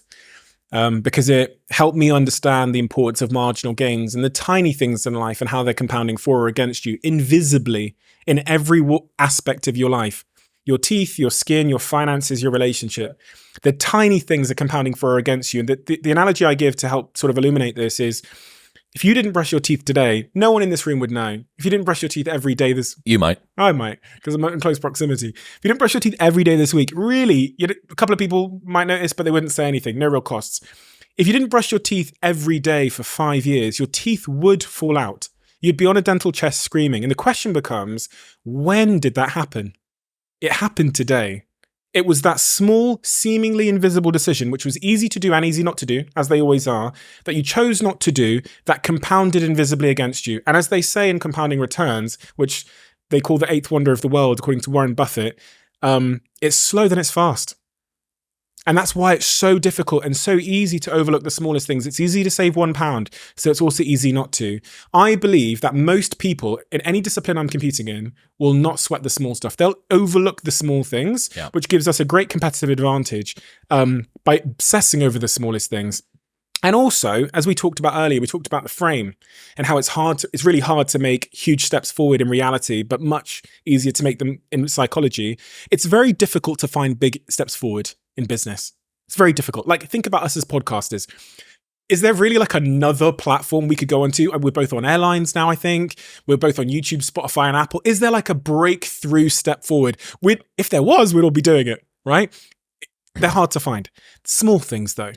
I can stack 100 of those and make 100% gain, as Sir David Brailsford said. Yeah. And the unobvious thing that no one thinks about is the psychological impact on a team when you stack small things. This is what we call the progress principle. Harvard Business Review interviewed thousands of people in work and said, when was your most enjoyable day in work? And they all pointed out in their diaries a day when they had a sense of progress, even small, a tiny little gain they made. Sir David Brailsford, who's known for his marginal gains theory and has written about in the first chapter of James Clear's book, Atomic Habits, said to me, yeah, the small gains, the making the water bottle just a little bit bigger and the pillow softer mattered. But the thing no one gives us credit for, thing no one talks about, is I took over a team that were depressed psychologically. They were down and out. They didn't want anything. And by finding tiny little gains, quote, we felt like we were going somewhere. That psychology of momentum is the greatest force in business. I can tell you in all my companies now which ones have that feeling of momentum and the impact in 6, 12, 18, 24 months that'll have on their excellence in their work and their delivery in terms of bottom line. And I can point at the companies now that don't have that. I say it's in the air. They don't have the momentum in the air. The collective don't feel like they're going somewhere. The easiest way to jumpstart this, like I said about keeping commitments to yourself, is to go and find tons of small things and share them with the group. And Sir David Brailsford said to me, we started finding all these small things, and what you'd find was people were staying till 2 a.m. Because we were in the shops making the tires a little bit bigger, and people were fired up. We felt like we were going somewhere. How do you apply this to your personal life? There's the small stuff. I just see this. It goes back to what we said about letting the demons in. I see the small things that I do as they're all compounding for or against me. So this morning, when my girlfriend got out of bed and walked out of the room, I remember thinking, like, we've developed a habit, and we're developing a habit now where we don't interact first thing in the morning. We don't say good morning to each other. We used to always. This sounds a bit soppy or whatever, but it's the truth. When we first met, when we woke up, we'd cuddle just for a bit. We're kind of tired, we'd cuddle. We moved out of that. And I can see, if I just zoomed out over the last 3 years, how our behavior, like our interactions in the morning, are just veering off. So this morning she got out of bed and she was walking off, and I go, hey, come back. I said, let's have a cuddle. And we laid in bed for about 20 minutes and just cuddled. That's that subtle course correction, which they talk about in aviation. Was it the 61-1 rule? Where for every 60 miles you fly, if you're 1 degree off target, you'll miss the airport by 1 mile. That's also why the small stuff is so important. It's that continual course correction of that compounding curve that's dominating areas of your life you're not thinking about. And if I just give you that lens of every area of your life, your relationship, your health, your teeth, your skin, your money is subtly compounding in one direction based on the tiny decisions that you're choosing to make or not make. And the way that you can change that trajectory over the next 10 years is by saving that pounds, brushing your teeth, taking care of that relationship, checking in with that friend. And if you zoom out and you look at Warren Buffett and how he made his millions, it's all that. It's all this obsession with the compounding returns, which he calls the 8th wonder of the world. So his business partner, Charlie Munger, says the first rule of compounding is never interrupt it unnecessarily. Yeah. So this is the other side, right? You must sweat the small stuff, but when you are sweating the small stuff, stop fucking about with it, right? Are you on a path? It's the same for me. Like, a lot of the questions and stuff that we've had over the last year is like, what are you going to do next? What are you going to change? What's the next project? A big part of me is like, everything is so vertical, like line go up and to right, which I know that you know the feeling of. I really don't want to touch too much. This doesn't mean that we're not looking at different ideas. You've got this is a different way of shooting things. It's in a much smaller room. We're actually trying some different angles. We're shooting on different cameras, blah, blah, blah. But it's not a massive change, right? The first rule of compounding is never interrupt it unnecessarily. And so many people, I think, because there is an allure in the novelty of doing something new, like, oh yeah, maybe I'll try. Like, I'm sure I could start a fucking VC firm or some bullshit, or like start it with a friend, or like be like, Stephen, like how should I begin to do this thing? It's like, look, the thing that you've said is already most important is going up and to the right. Stop fucking about with it, right? Okay, the compounding is on your side. So temptation is highest when we're unsuccessful and when we're successful. It's not high in the middle. Because when we're unsuccessful, there's so much luring us away. My mother started 25 businesses before the age of me being 25 because when her business was struggling, someone would walk in and tell her that estate agents down the road are making loads of money. So my mum literally started an estate agent. She couldn't access the internet. She couldn't read or write. So she started that. And then someone walked into the shop 6 months in and said, warehouses that do furniture down the road are selling lots of money. So I watched my mum start 25 different businesses. And then at the top, let's look at the top. So when things are going really well and temptation's optimal as well. If you think about the biggest podcasters in this country previously, I won't name them because I don't want to, but The thing that took them off their throne was diversion. Even True Geordie the other day did a tweet where he said, somewhere along the way, I lost track of what my job was, which was to give value to my audience. London Real. Fucking hell. He changed his YouTube channel to run for mayor, and he posted, at times it looked like 30 iPhone videos a day. Still the same. Temptation was high. The temptation of becoming London mayor. So I think when I'm at optimal temptation, focus. Stop fucking about. Focus. Don't interrupt the process, as Charlie Munger would say. This episode is brought to you by 8 Sleep. We have decided to land in the UK during a heat wave, and every hotel I've stayed in, their aircon has broken. I thought I'd left Austin so I could escape the heat. Turns out I haven't, and the pod cover from 8 Sleep would have been a lifesaver. The pod cover sits over the top of your existing mattress, just like a normal mattress topper, and actively cools and heats each different side of the bed based on yours and your partner's sleeping preferences. As you move through sleep stages, it'll change the temperature to ensure that you stay in deep sleep. It is the biggest game changer to sleep that I think I've ever found. The pod cover even tracks your heart rate variability, your resting heart rate, your sleep stages, your sleep consistency. It's like having a wearable built into your bed. They also deliver internationally, and if you are not happy with your pod cover within 90 days for any reason, they will give you a full refund. You can get a $150 discount plus that 90-day money-back guarantee by going to the link in the description below or heading to 8sleep.com/modernwisdom. That's EIGHT sleep.com/modern wisdom. I fell in love with an essay by Strangest Loop, and it is a list of things that are not doing the thing. So here is a list of things that are not doing the thing. Preparing to do the thing isn't doing the thing. Scheduling time to do the thing isn't doing the thing. Making a to-do list for the thing isn't doing the thing. Telling people you're going to do the thing isn't doing the thing. Messaging friends who may or may not be doing the thing isn't doing the thing. Writing a banger tweet about how you're going to do the thing isn't doing the thing. Hating on yourself for not doing the thing isn't doing the thing. Hating on other people who have done the thing isn't doing the thing. Hating on the obstacles in the way of you doing the thing isn't doing the thing. Fantasizing about all of the adoration you'll receive once you do the thing isn't doing the thing. Reading about how to do the thing isn't doing the thing. Reading about how other people did the thing isn't doing the thing. Reading this essay isn't doing the thing. The only thing that is doing the thing is doing the thing. And I love this insight that you can dress it up however you want. The work just needs doing. And you can fluff it and you can change it and you can talk about compounding. But ultimately, it comes down to sitting at the desk and answering the email, opening the Word document, recording the podcast. And one of the things that I've found is a really great hack for me, I would have no success as a YouTuber that I've had being a podcaster because I work well when I have someone else in front of me. Like, I would clean my room at home if mum came and sat and like just watch or talk to me, right? Because I just didn't want to fucking do something that sucked on my own. Being a YouTuber and staring down the lens, hi guys, welcome back to the channel. Today we're going to fucking do whatever we're going to do. I really, really struggle with that. Sitting down with someone else in front of me, that makes it easy. So there are ways that doing the thing can become more easy, but ultimately the work just needs doing. Really highlights the discipline equation, but it also, all of those things in that essay really pointed at procrastination, and there was hints of trying to realign one's cognitive dissonance by announcing to the world that you are something that, you know, is not consistent with your actions. But one of the things that I really got from that was people think we're motivated by pleasure. And when I sat with Nir Eyal, who wrote the book on distraction and procrastination and why people do it, one of the really key messages I took away was that we're actually motivated by the avoidance of discomfort. And like, so I quizzed him on it. I was like, really? Okay, so sex. He goes, yeah, horniness is a form of discomfort.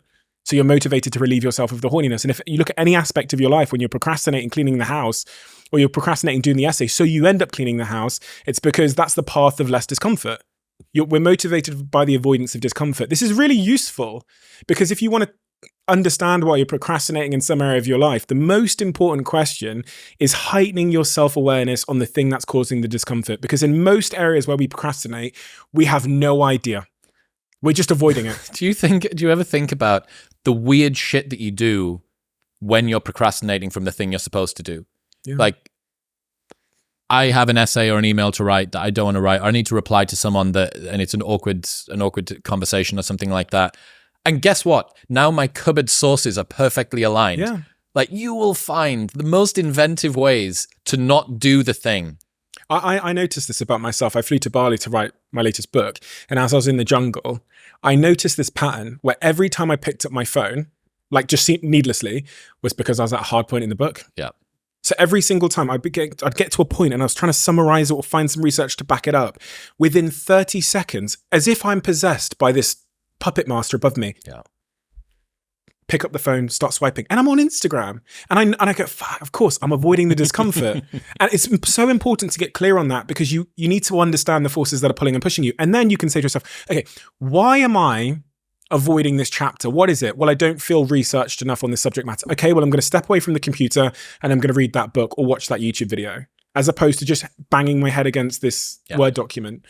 You can, if you become aware of the discomfort, you can counteract it. But if you're not aware of it, it's an object you just can't hit. So that changed my life, that question. What is the psychological discomfort I'm avoiding right now? You must make pressure your privilege. So pressure is a privilege is on a lot of t-shirts by Chris Bumstead, who is the current Mr. Olympia classic physique champion. He was on the podcast a little while ago. He made t-shirts with pressure is your privilege on it. Turns out that one of my best friends in Austin, his godmother first came up with that. The tennis player. Yeah. Yeah. And sued Chris. No. And I was like, oh. Yeah, her book is called Pressure is a Privilege. This is awkward. Yeah. That the guy and it was the first question I asked him. And then I spoke to Sky and I was like, has this recreated some trauma inside of the family? Is Thanksgiving dinner going to be ruined because I brought it back up again? But yeah, you must make pressure your privilege. Why? If you look at any aspect of our lives where we experience growth, it's under pressure. There's an old cliche adage about how diamonds are made, which I think, although is cliche, speaks to this in such profundity. And even when we think about the comfort crisis we're living in and all of the health outcomes and predicaments that we're facing through our obsessive pursuit of comfort, and how the body has started to break down, and we've got all of these mismatched diseases, they call it, where the world we're living in and the way we behave within it isn't aligned to who we are. It's the avoidance of pressure. And it goes back to what you said earlier about avoiding that difficult conversation or that difficult piece of work. If there is an antithesis to pressure, it is, in my mind, it is comfort. It is ease. And that means that today is great and tomorrow is bad. And anyone that has the foresight to move that discomfort and that pressure into the current moment yields much greater returns in terms of happiness and health in the long term. And in the book, I go through tons of examples from health, from sports to Everest climbers who understand, and that famous tennis player who was the best in the world, and I still think she is the best female tennis player in the world. It was her mantra. It was that, what is your relationship with difficulty? And everybody, including people in my family who have a adverse reaction to difficulty, just defer it into the future in a bigger way. It compounds against them to make their future harder than their present. So everyone's relationship with difficulty, whether it's difficult conversations or difficult workouts or difficult physical, psychological exertion, those individuals, I think, are setting themselves up for a brighter future. Well, how do you deal with the discomfort that comes along with pressure, though, right? You have, okay, the fact that I have pressure means that I care about something. It means that it's fulfilling to me. There are people that go through their entire life and don't ever have anything that approximates like importance, right? Yeah. And I have it. But the felt sense of pressure isn't that. The felt sense is overwhelm and chaos and concern. And there's a story below those words you've just used that really is the problem. It's, I'm not good enough. I'm going to be kicked out of the tribe. I'm different. All of those things, right? That's the base layer. The interpretation, you're right. There's a story we tell ourselves about our pressure, which determines how we experience the pressure. If you look at that famous TED talk on stress and pressure, what they found out is that stress and pressure don't actually kill people unless you believe it will. You have a negative interpretation of your pressure and your stress. Then it shows up in your physiological response. You get more diseases. But in that famous TED talk, which I think has like 30 million views, she found out that pressure in itself isn't the problem. It's the story we tell ourselves about our pressure that causes us to be unhealthy. And we all have different stories about our pressure. And if your story is that it is X, Y, and Z, it's going to get me kicked out of the tribe, it's going to expose myself for not being good enough. If your story about difficult situations is I'm an imposter versus this is a growth moment, not only are you going to show up worse, you're going to perform worse, and the physiological impact and psychological impact is going to be detrimental. And that's what this whole argument about imposter syndrome is so confusing to me, because if I asked anybody, would you like a life where you were never outside of where you never did anything that challenged you or pushed you? Would you choose that? No. So why are you complaining about your life being full of that? I think anyone who has a healthy relationship with pressure goes in search of continual imposter syndrome. Like, you know what I mean? Like, and they would be dismayed at a life without it, without that pressure and feeling out of your depth.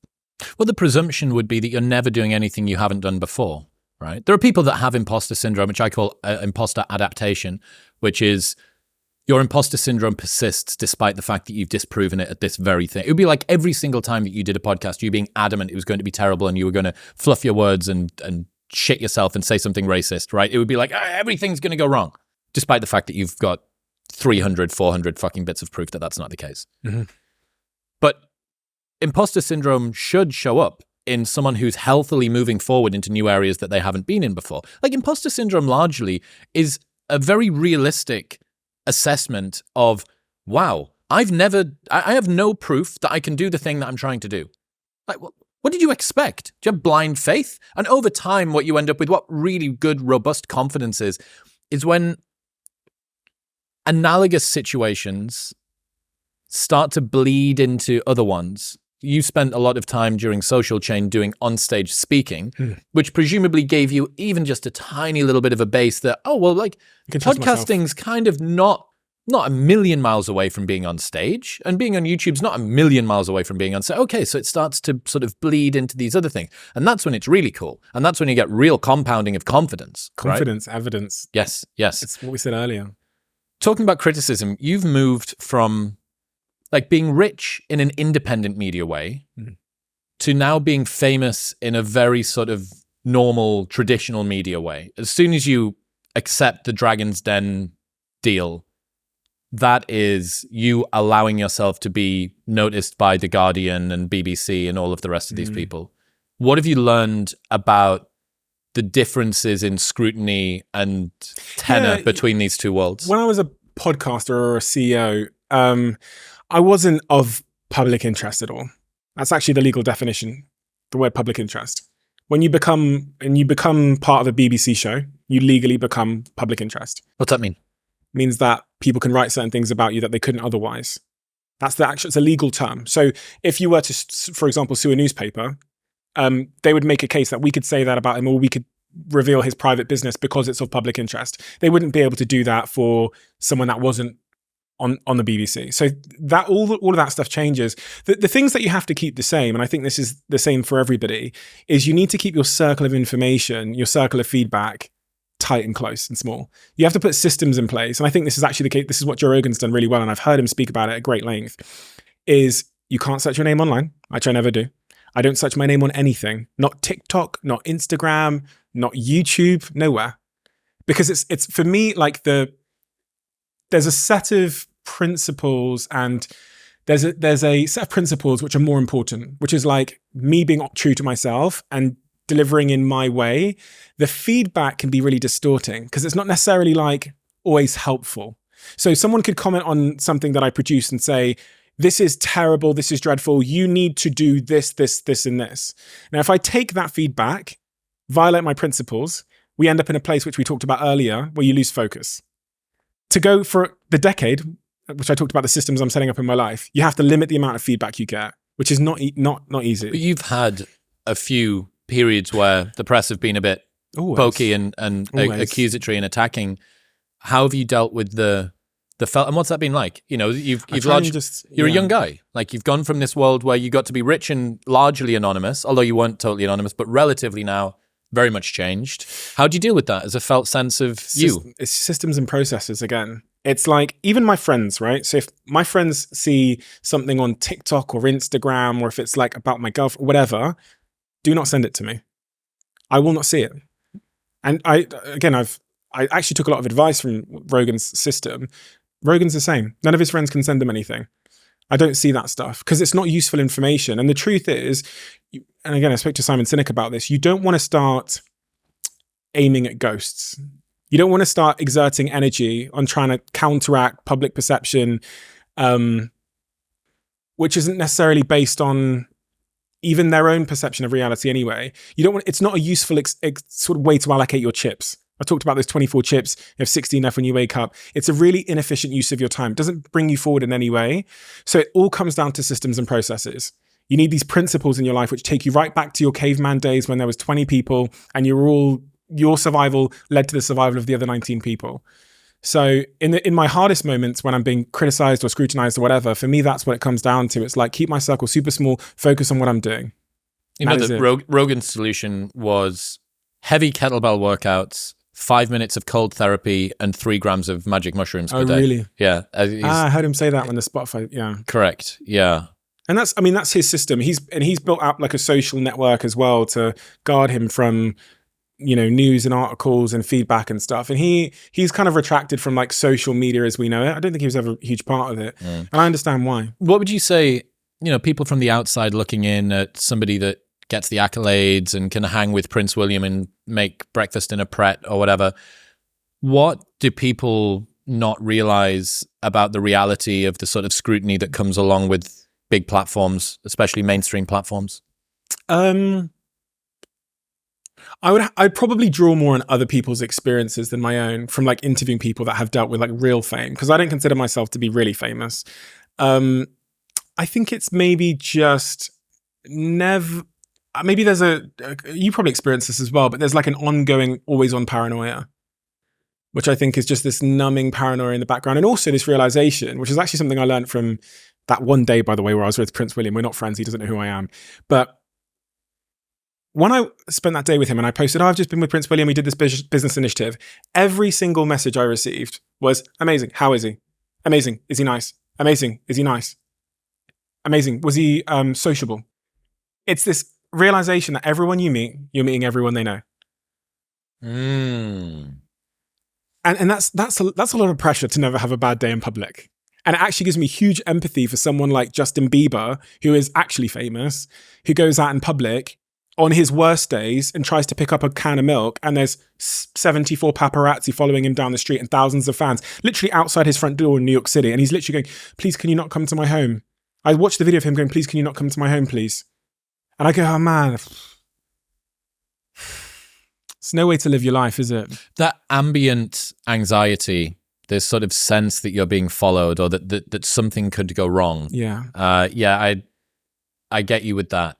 And I'm nowhere near some of these people that live that, like a Drake or even a Rogan or a Justin Bieber. I can't imagine. Can I teach you a lesson that I learned from Ben Francis that didn't happen on the podcast? So we went for Nando's in Manchester at Gymshark Lift LA weekend, and he'd got his EA to text me and say where it was going to be and when, or maybe he'd text me or whatever.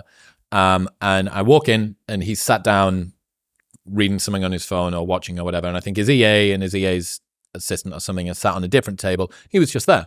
I sat down and we got talking. For the people who don't know, Ben Francis is the CEO of Gymshark, and his net worth is 3 times what Drake is worth. Triple Drake. And then I thought, what would the experience have been like if I tried to come to this Nando's with Drake? And Drake wouldn't have got within 2 miles of this. He would have been mobbed. He would have been swamped. It would have been chaos. There would have been, you can even do this thing. There's like a law, right? Where if a normal person, if like a super, super famous person turns up in a very crowded place, that they can be, it's like inciting violence vicariously through fame or some bullshit. And it made me start to think about the price that people pay for the wealth that they have, right? Ben Francis has managed to accumulate an awful lot of wealth, and the felt price that he has to pay is, at the very least, 3 times less than Drake, right? Because he doesn't have to have security with him. He had no security. His EA is like 5'6", 100 pounds, right? What's the cost, though, in Ben's case? Of not being as famous? Of the game he's chosen to play, which is business versus I suppose that, he's not going to get the public accolade as much. He won't get access to as many cool things because people aren't going to be constantly looking for him. He's not like the hot girl on your arm that you can trot out at some event. He's very rarely going to be sat front seat at a Lakers game and it pan and go, and here's the CEO of Gymshark, Ben Francis. For me, that's like perks he's not going to get, but the cost he's going to encounter is 7 days a week. He's got thousands of people who are relying on him to pay their mortgages. I mean, how many people's Drake got relying on him? Honestly, on the business side of things, probably directly not that many. Okay. Ben's the CEO, which means that when the markets go down and when they go public, which I'm sure they'll go public, when that stock price dips, as you've seen from Matt Moulding at the Hut Group, Matt Moulding said to me, again, not a Drake, right? So he's the CEO of the Hut Group. He said on stage, actually, at the an event we did at Soho Farmhouse, he says, sometimes at night I just lie on that cold kitchen floor at 3 a.m. because it's just cold and it's cooling me down. Like the chaos of what's going on in that company means that he's lying at 3 a.m. on the kitchen floor because it's just the coldest surface he can feel to cool his body. That level of like, the hardest times of my life were running business. They weren't like dealing with journalists. It was like the pressure of knowing payroll is tomorrow and looking at the bank balance and knowing there's nothing in there, and then looking up in the office and seeing 200 people in our HQ that are joyous and celebrating because they think it's payday tomorrow. And me knowing in my head that I have 24 hours to persuade Natalie at our bank to put money in our account or else they're not getting paid. The pressure of that is much worse than any article or getting mobbed at Nando's. And that's what Ben will be encountering. He does it with such grace, as a lot of CEOs do. But you've heard about, Elon Musk talking about the pain of trying to save Tesla and SpaceX, being out in the street on Christmas Eve, like crying. He says it's the deepest pain he's ever felt. Then he got that phone call that someone was going to lend him 20 million to save Tesla and SpaceX. It's a different level of pain, a different game they're playing. So all things in life have a cost. This is my conclusion. Drake's thing has a cost, which is privacy and all of those issues. Ben's thing has a cost as well, which is, even thinking about it gives me goosebumps because I know the feeling of like the angst of a business, a ship. Yeah. They're two different costs. And it goes back to what you said is with the Mark Manson quote, which cost are you willing to incur? For which rewards? You've got an interesting idea. Deep expertise is often a recipe for rigidity. It goes back to what we said a second ago, and those were the words I was actually looking for when we were talking about how knowing too much about a thing can make you unable to be agile and innovative and think from first principles. And that when we think about the real innovators over the years that disrupted the incumbents, it's very rarely an incumbent that disrupts itself.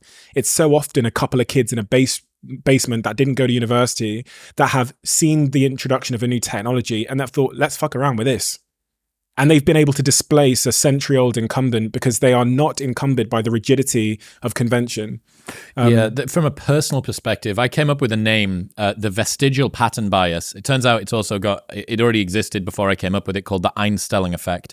So the successful deliberate approaches that we learn during our development can become a prison which stops us from being more free-flowing and at ease when we are developed.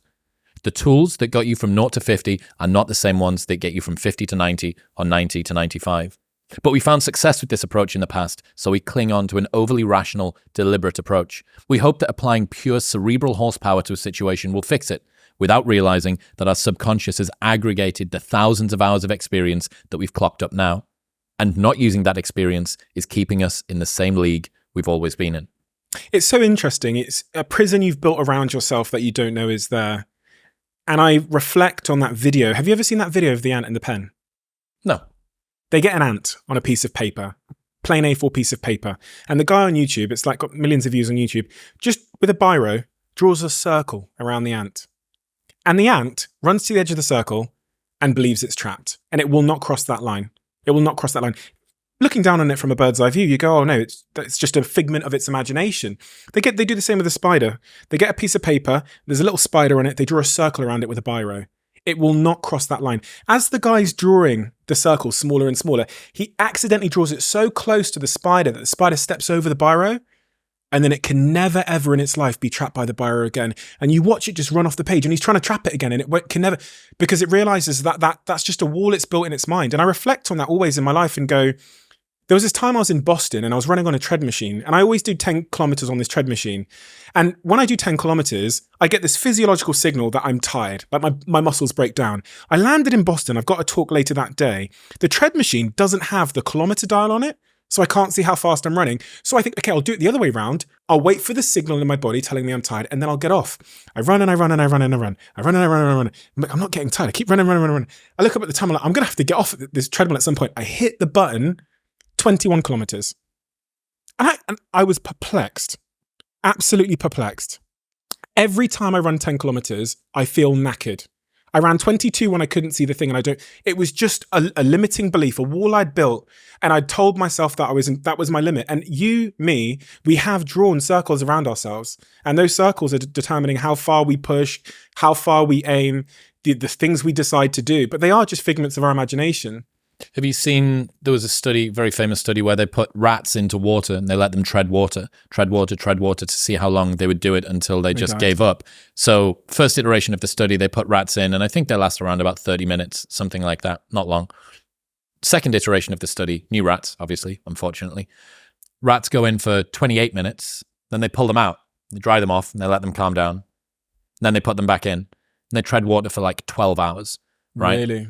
Because their belief is, I'm going to be safe. And that's learned helplessness, right? You'll have heard about the dog where it pushes the button to stop itself from being electrocuted on the floor. It's the same sort of thing. But yeah, I do wonder, where are the lines that are drawn around us, that we've drawn around ourselves? And especially since moving to America, my ambition has changed so much. I don't have a massive amount of ambition intrinsically, or I didn't. And then I start to hang around with guys like Bill Perkins, right? Or Rogan, or Mark Normand, or people that are really like moving very, very quickly. And it's like through fucking osmosis, man. You just can't not start to have bigger goals and dreams. And it's scary. It's scary when you realize, especially for me, because I know what it's like to not have ambition. I not that it doesn't come from me, but for some reason I hadn't lit the fire that went underneath it. And then after a little while, you realize, oh, hang on a second, like this is really fucking potent. Like, and it's compounding for you. Yeah. On that point about the limitations we both have that we probably don't realize are there, the best place to always search, I think, is in the labels we've given ourselves. Like, what do you label yourself as when you introduce yourself? Podcaster. Yeah. And if you think about labeling theory, what we said earlier about grades or telling kids certain things, that is building a wall around you in your own mind that you're a podcaster. And this happens in all of our lives. The last thing we achieved becomes the identity that we embody, and it traps us in a cage. So I'm super careful all the time, especially when I left my last marketing company, to not define myself with a particular label, because I would become the label. I would act in service of the label and move in that direction. You are not a podcaster. In fact, like podcasting wasn't even a thing when you were born. So how can that be who you are? You are someone that is curious. And this is what I mean by like resisting the labels. You are curious. You like intellectual conversations. You like self-improvement and forward motion. And if those are your labels, think about all the things you can apply that to. Business and creativity, and you're doing shows soon, right? And I think that's a free, and you look at why people get midlife crises when they hit, 40 years old, when they look at, how the hell did I get here? I'm working in the city. Well, you embodied a label and lived that label for 15 years. And it wasn't even something you particularly enjoyed. You were just good at it. That resisting of labels, I think, is so important for long-term happiness. So part of the reason why I went and worked in psychedelics, part of the reason why I did the musical, learned to DJ, wrote the books, because I don't see myself as anything. I don't see myself as social media marketing CEO. Social media didn't exist when I was born. There must be something more fundamental to who I am. And it's staying attached to that and resisting at all costs society's temptation to put you in a box so we understand you and we understand why you fit.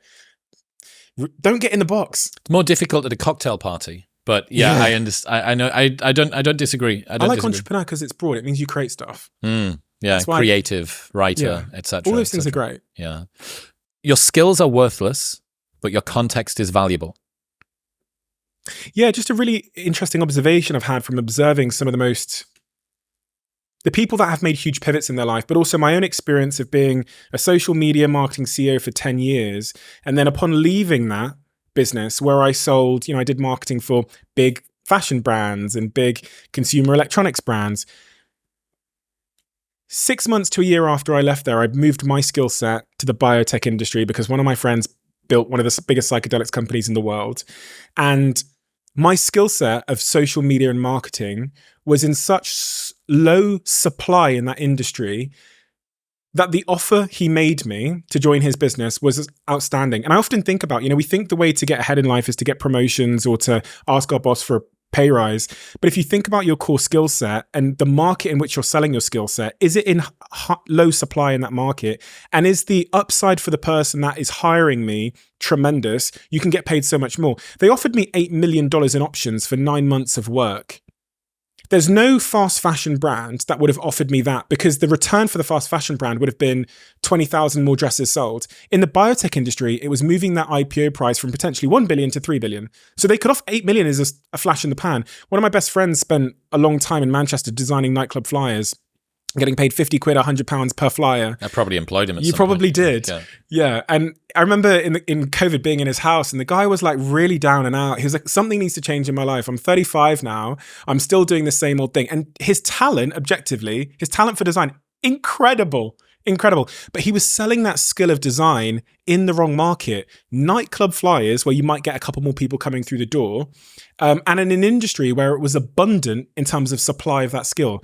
So we made this big wall in his house, and we put up a few things. Where is your skill set going to be in the least supply? And where is this luxury design style you have going to be in the highest demand?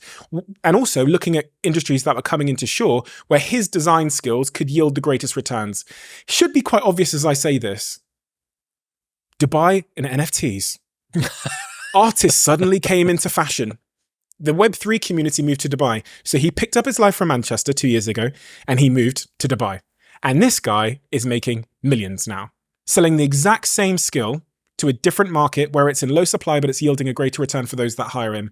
And I went through in my book all the different industries, from writing to acting to creative pursuits, where if you just moved yourself from a different market, from the market you're on to a different market, you'd yield the greatest return. And lastly, where I noticed this most is when our company went public, we went public on a fairly small, redundant German stock exchange. And in those rooms in Frankfurt, when I sat with Barclays and a variety of different banks, the thing they kept on saying is, if we uplist over to the NASDAQ, that the company will be worth 3 times more. And I remember thinking to myself, so the same business just moved to a different stock market, the market cap would multiply by 3. That's kind of a metaphor for this idea that maybe your skill set is currently existing on an unlucrative and unlucrative market. And all you need to do is find the market where it's in lowest supply and yields the greatest return for those that need it. And honestly, biotech is one of them.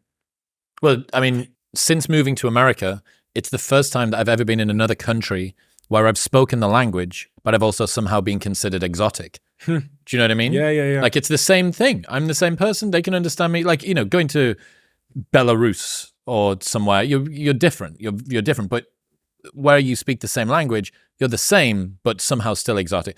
No one that's ever been British has been called exotic, right? But apparently, and you could be doing this exact same thing in Salford radio station to 77 listeners. And there's so many the exact same thing, the exact same podcast, the exact same talent that you have, but in the wrong market, where the economics of the business that you're applying your skill set in aren't there to reap the greatest returns. And the ceiling, because of the constraints of radio and the time constraints, just aren't there to get the best out of your talent and the value from your talent. So I think it's just a different lens to look through, because so many people want a nicer house or a faster car, and they're thinking, okay, so I work here for 3 years and I'll get a promotion and I'll get there. But there's another lens to look through, which is my core skill set. What is it? And where can I get the greatest return for it? And where is it in the least supply? It's a different frame to think through, but it's life-changing for the right people. Came up with this idea called monothinking this week after I read a quote from a friend. You can gauge someone's ignorance by the number of phenomena they explain with the same answer.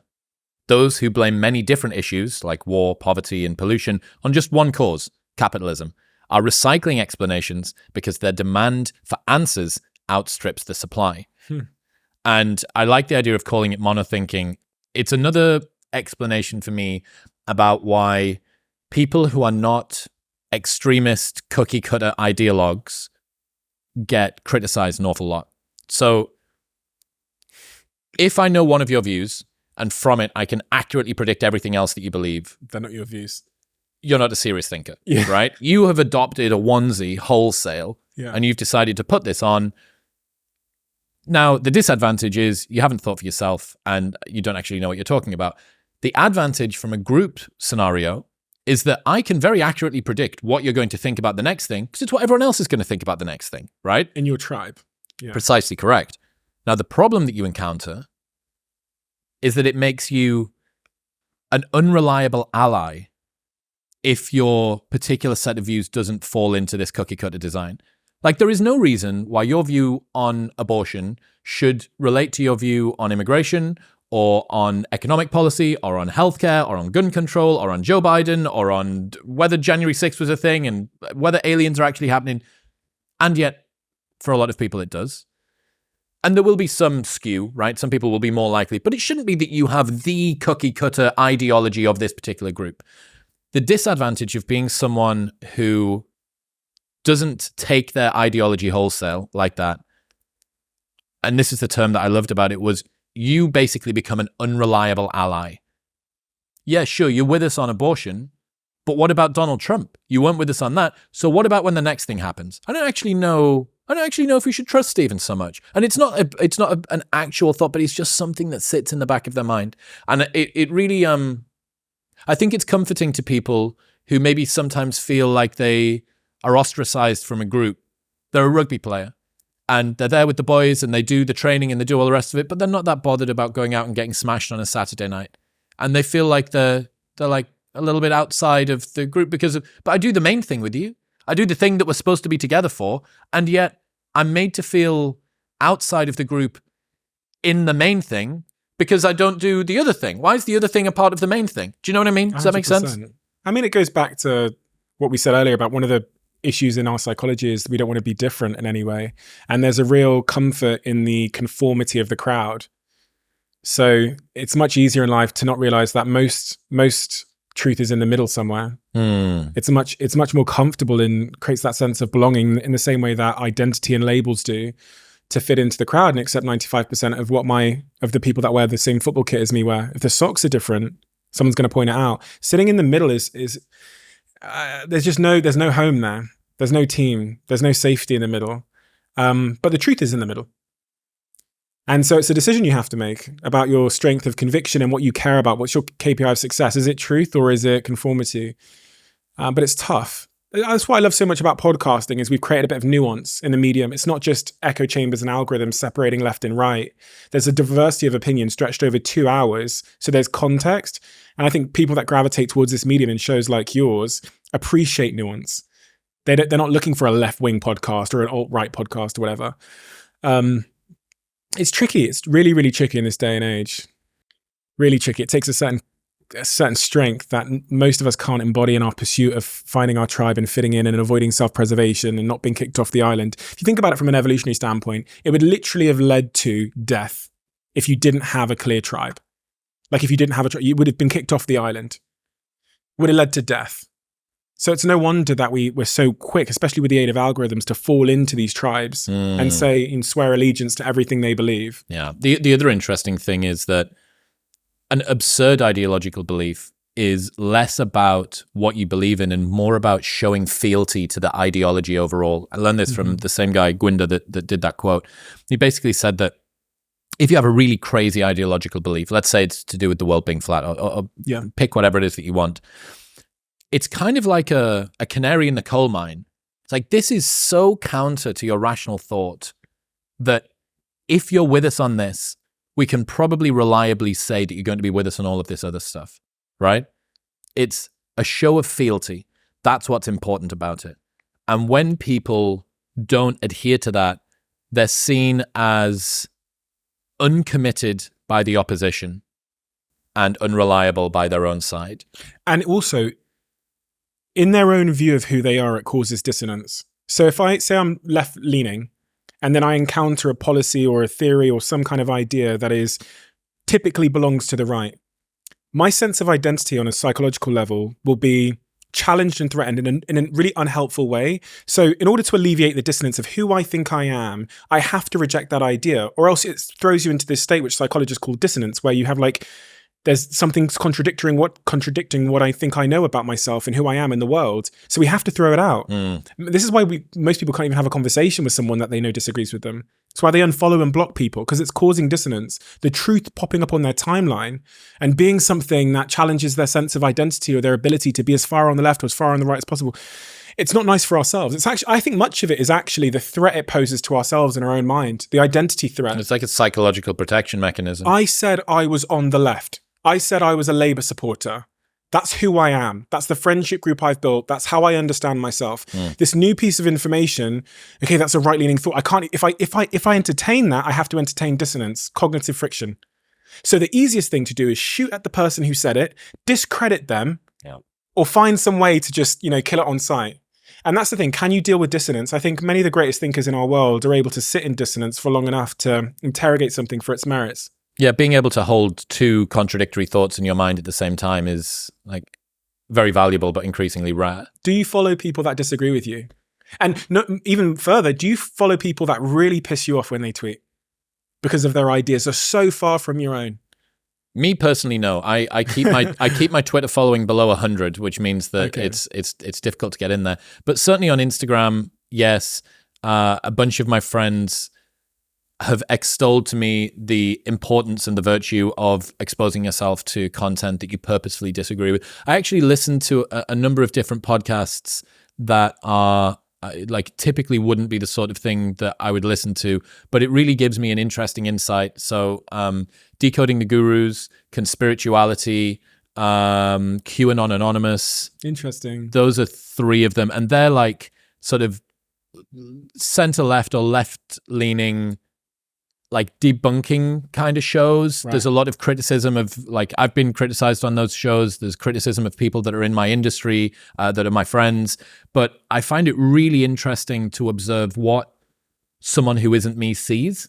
And that's been very illuminating, really, really illuminating. It's not so easy to hear it when it's about you. But yeah, I find that very interesting. Do you know what's interesting? When you see how someone on the other side, let's just say on the other side of the belief system, feel so strongly about something that you just think is absolutely absurd, like the flat earth or whatever, it also tells you a story about your own beliefs. And one that, if you observe closely, is probably the most important thing you can learn, which is like, my beliefs are also based probably on the same fundamentals. Like, I heard something from somewhere.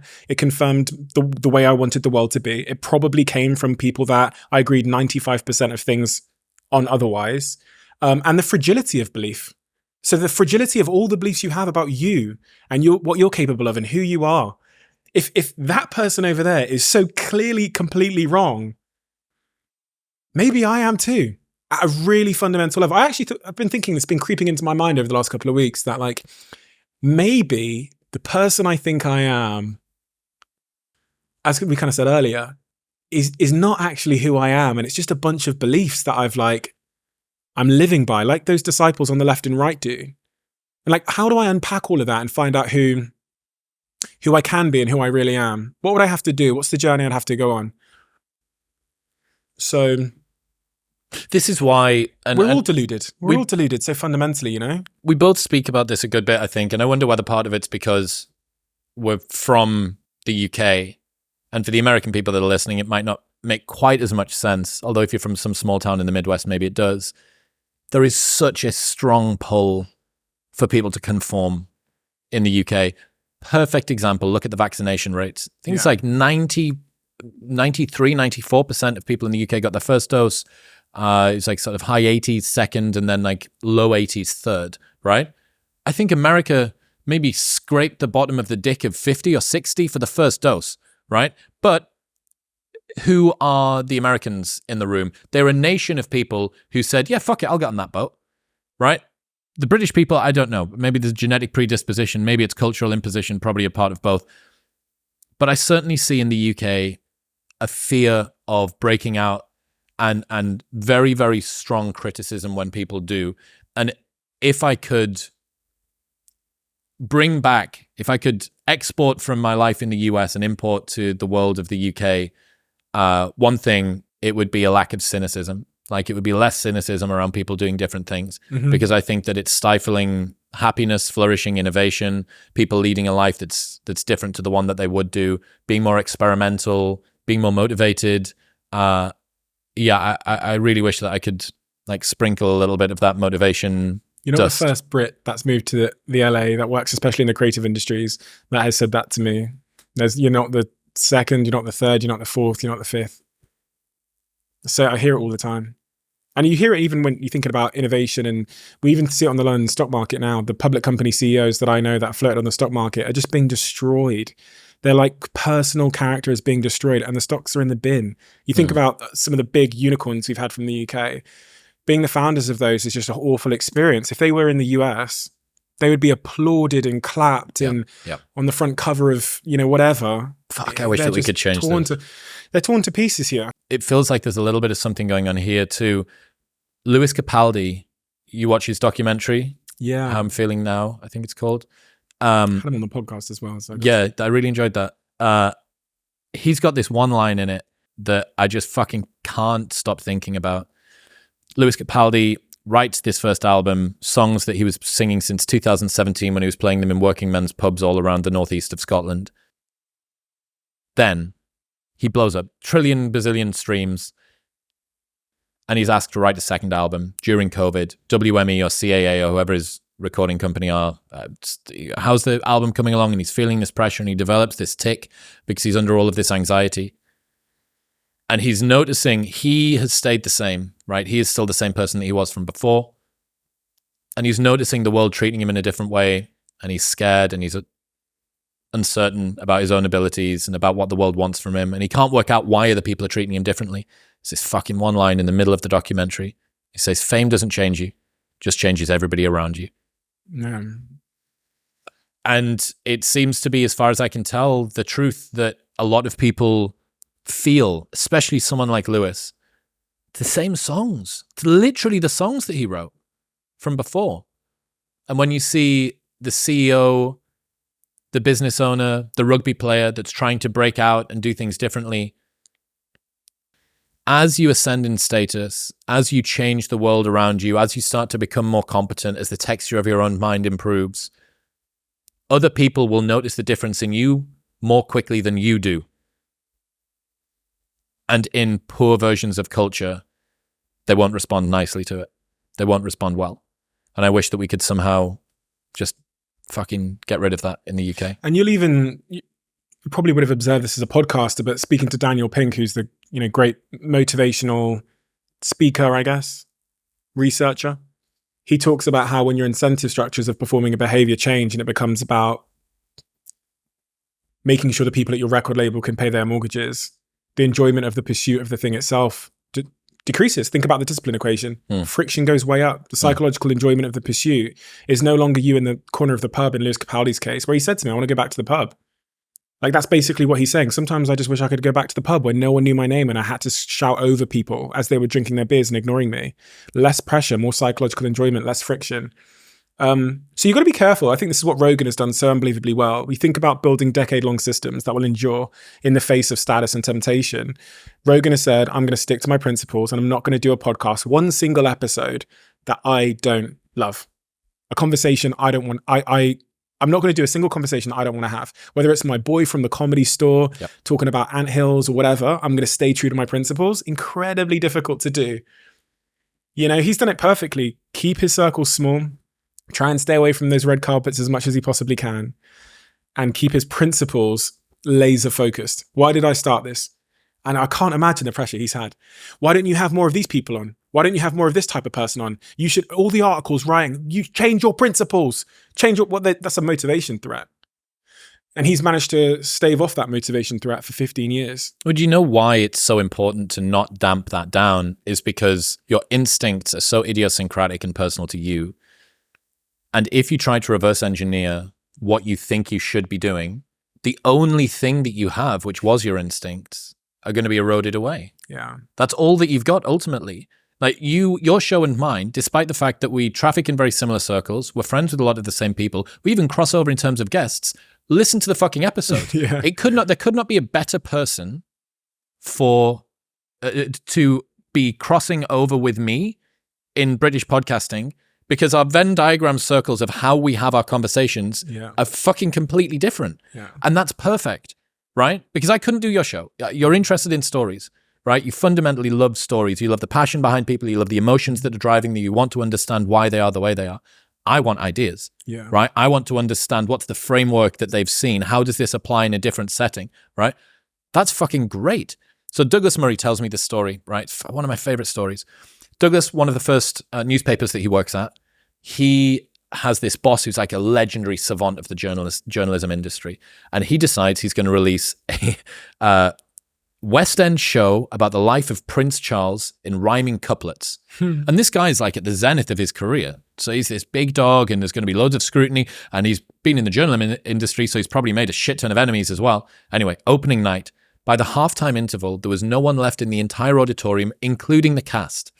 So this guy's despondent, egg on his face, articles upon articles upon articles about how embarrassing it was. And Douglas asked him, he said, what were you thinking? Fucking show in the West End of London about the life of Prince Charles in rhyming couplets. He said, well, Douglas, I trusted my instincts. And instincts, they may sometimes lead you wrong, but they're the only thing that's ever led you right. I was like, holy fuck, that's true. And if you don't listen to your instincts in that regard, you can actually get yourself to the stage where you've eroded them away and you've pushed them away so much that you can't really hear them anymore. And then you're no better than the guys on late night show TV who don't actually run their own show. They're the mouth puppet of whatever the big exec and the big company and their agenda is that sits behind them. And if you want to feel a great regret in life, it's making a decision against your instinct and then it failing. Making a decision in line with your instinct and then it failing is much less of a place to fall from than making a decision against your instincts and then it fails. And I've sat with so many people in the media industries who've done daytime talk shows. I actually had one on my podcast, and she said to me, you know, the part that hurts the most is I knew the show sucked. And I didn't speak out and say it didn't. I always say to my team, and I've said this to my manager who's in the room now, I said, we're doing a new TV show, right? And I said to him, I want to fail at something that I believe in. Because failing at something that I didn't believe in will suck more than any pain in my life. So if I do something and I believed in it and it was in line with my instincts and I fail, you go, cool, right? Okay, I've learned something here. But God, can you imagine the regret of acting out against your instincts and then it going badly? Like, so in all facets of my life, that's my thing going forward is fail at something you believe in. You know, you can't predict the output. You can't predict whether there's product market fit in most walks of life, but the input of you being glad that it was in line with your principles, your instinct and your values. You just got to hope on the outside that it resonates with someone else. And typically the truth is, you know, they say when you're building products or businesses, don't create for someone you haven't met, create for your best friend, because there'll be lots more people like you and your best friend, and you know your best friend best. And I always think about that when we're making like the trailers for the podcast or we're doing pieces of content for client. I think, which one of my friends I always say this to people. We'll say to my team, tell me now which one of your friends is going to share that in the WhatsApp group. And that's not a rhetorical question. I want to know his name, because if there's one of them, there'll be millions. So that they'll go, okay, my friend Dave, he's going through this divorce at the moment, and actually, I need to change this bit, because through the lens of Dave's life, I'd actually probably need to take out this little part and emphasize this. And when you create stuff through that lens, you make stuff that's resonant at scale. It's a nice frame to run whenever you make something. Name the friend that this is for and why they're going to pick it up and put it in the WhatsApp group or share it on their story or love it or buy it or click or care. Wonderful frame. Stephen Bartlett, ladies and gentlemen. Stephen, I appreciate the hell out of you, man. What are you doing next? Great question. Loads of meetings back to back. Hopefully we go for dinner tonight here in London. Yep. Yeah, that'd be great. Working out probably in about an hour's time. Lots of things. What about you? What are you up to next? We're going to do some interesting stuff back here in London at the end of October. I'm really excited for this. I'm going to try and do I can't say it yet because if it doesn't happen, it's going to be disappointing. I'm going to try and do something relatively new in podcasting that I don't think has quite been done before. At least it's not been done for quite a while. And then live show, like a live thing? No. Okay. No. A round table? I'll tell you off air. I'll tell you off air when I can't get held to account if it doesn't happen. Okay. I'm looking forward to that live tour, UK and Ireland at the end of this year. Then US and Canada. I'll be doing a little bit of work around there with James Smith. We've got a show in Dubai toward the end of November. And I need a break, man. I need a Christmas. I'm working toward December now. So how do you know you need a break? Actually, I don't. I don't know that I need a break. I just feel like it would be rejuvenative. Haven't seen mum and dad much this year. But yeah, resilience is a strange thing. It creeps up on you. You don't mean to build it, and then it just appears. Yeah. You don't really know. Dude, I appreciate you. I really do. I appreciate the fact that we support each other throughout what it is that we're doing. I really want to give you a big compliment because there's very few people you encounter in this game that it's so abundantly clear that they're acting in line with their principles, like they're leading with their curiosity. And it shows in the consistency of what you do that you're someone that is like creating from first principles. You're led by what you actually care about. And it's really inspiring for me to see. It's really inspiring. That's why I was so in awe of Fred again, because I was like, this is a person that's acting on his own curiosity and first principles. And I see that in you. And I know how that plays out. It's an amazing, amazing thing. Game recognizes game, man. Thank you, brother. Thank you. Thank you. Thank you very much for tuning in. If you enjoyed that episode with Stephen, then press here for the full-length 3-hour-long podcast with Alex Hormozi, which has been blowing people's minds. Go on. Press it.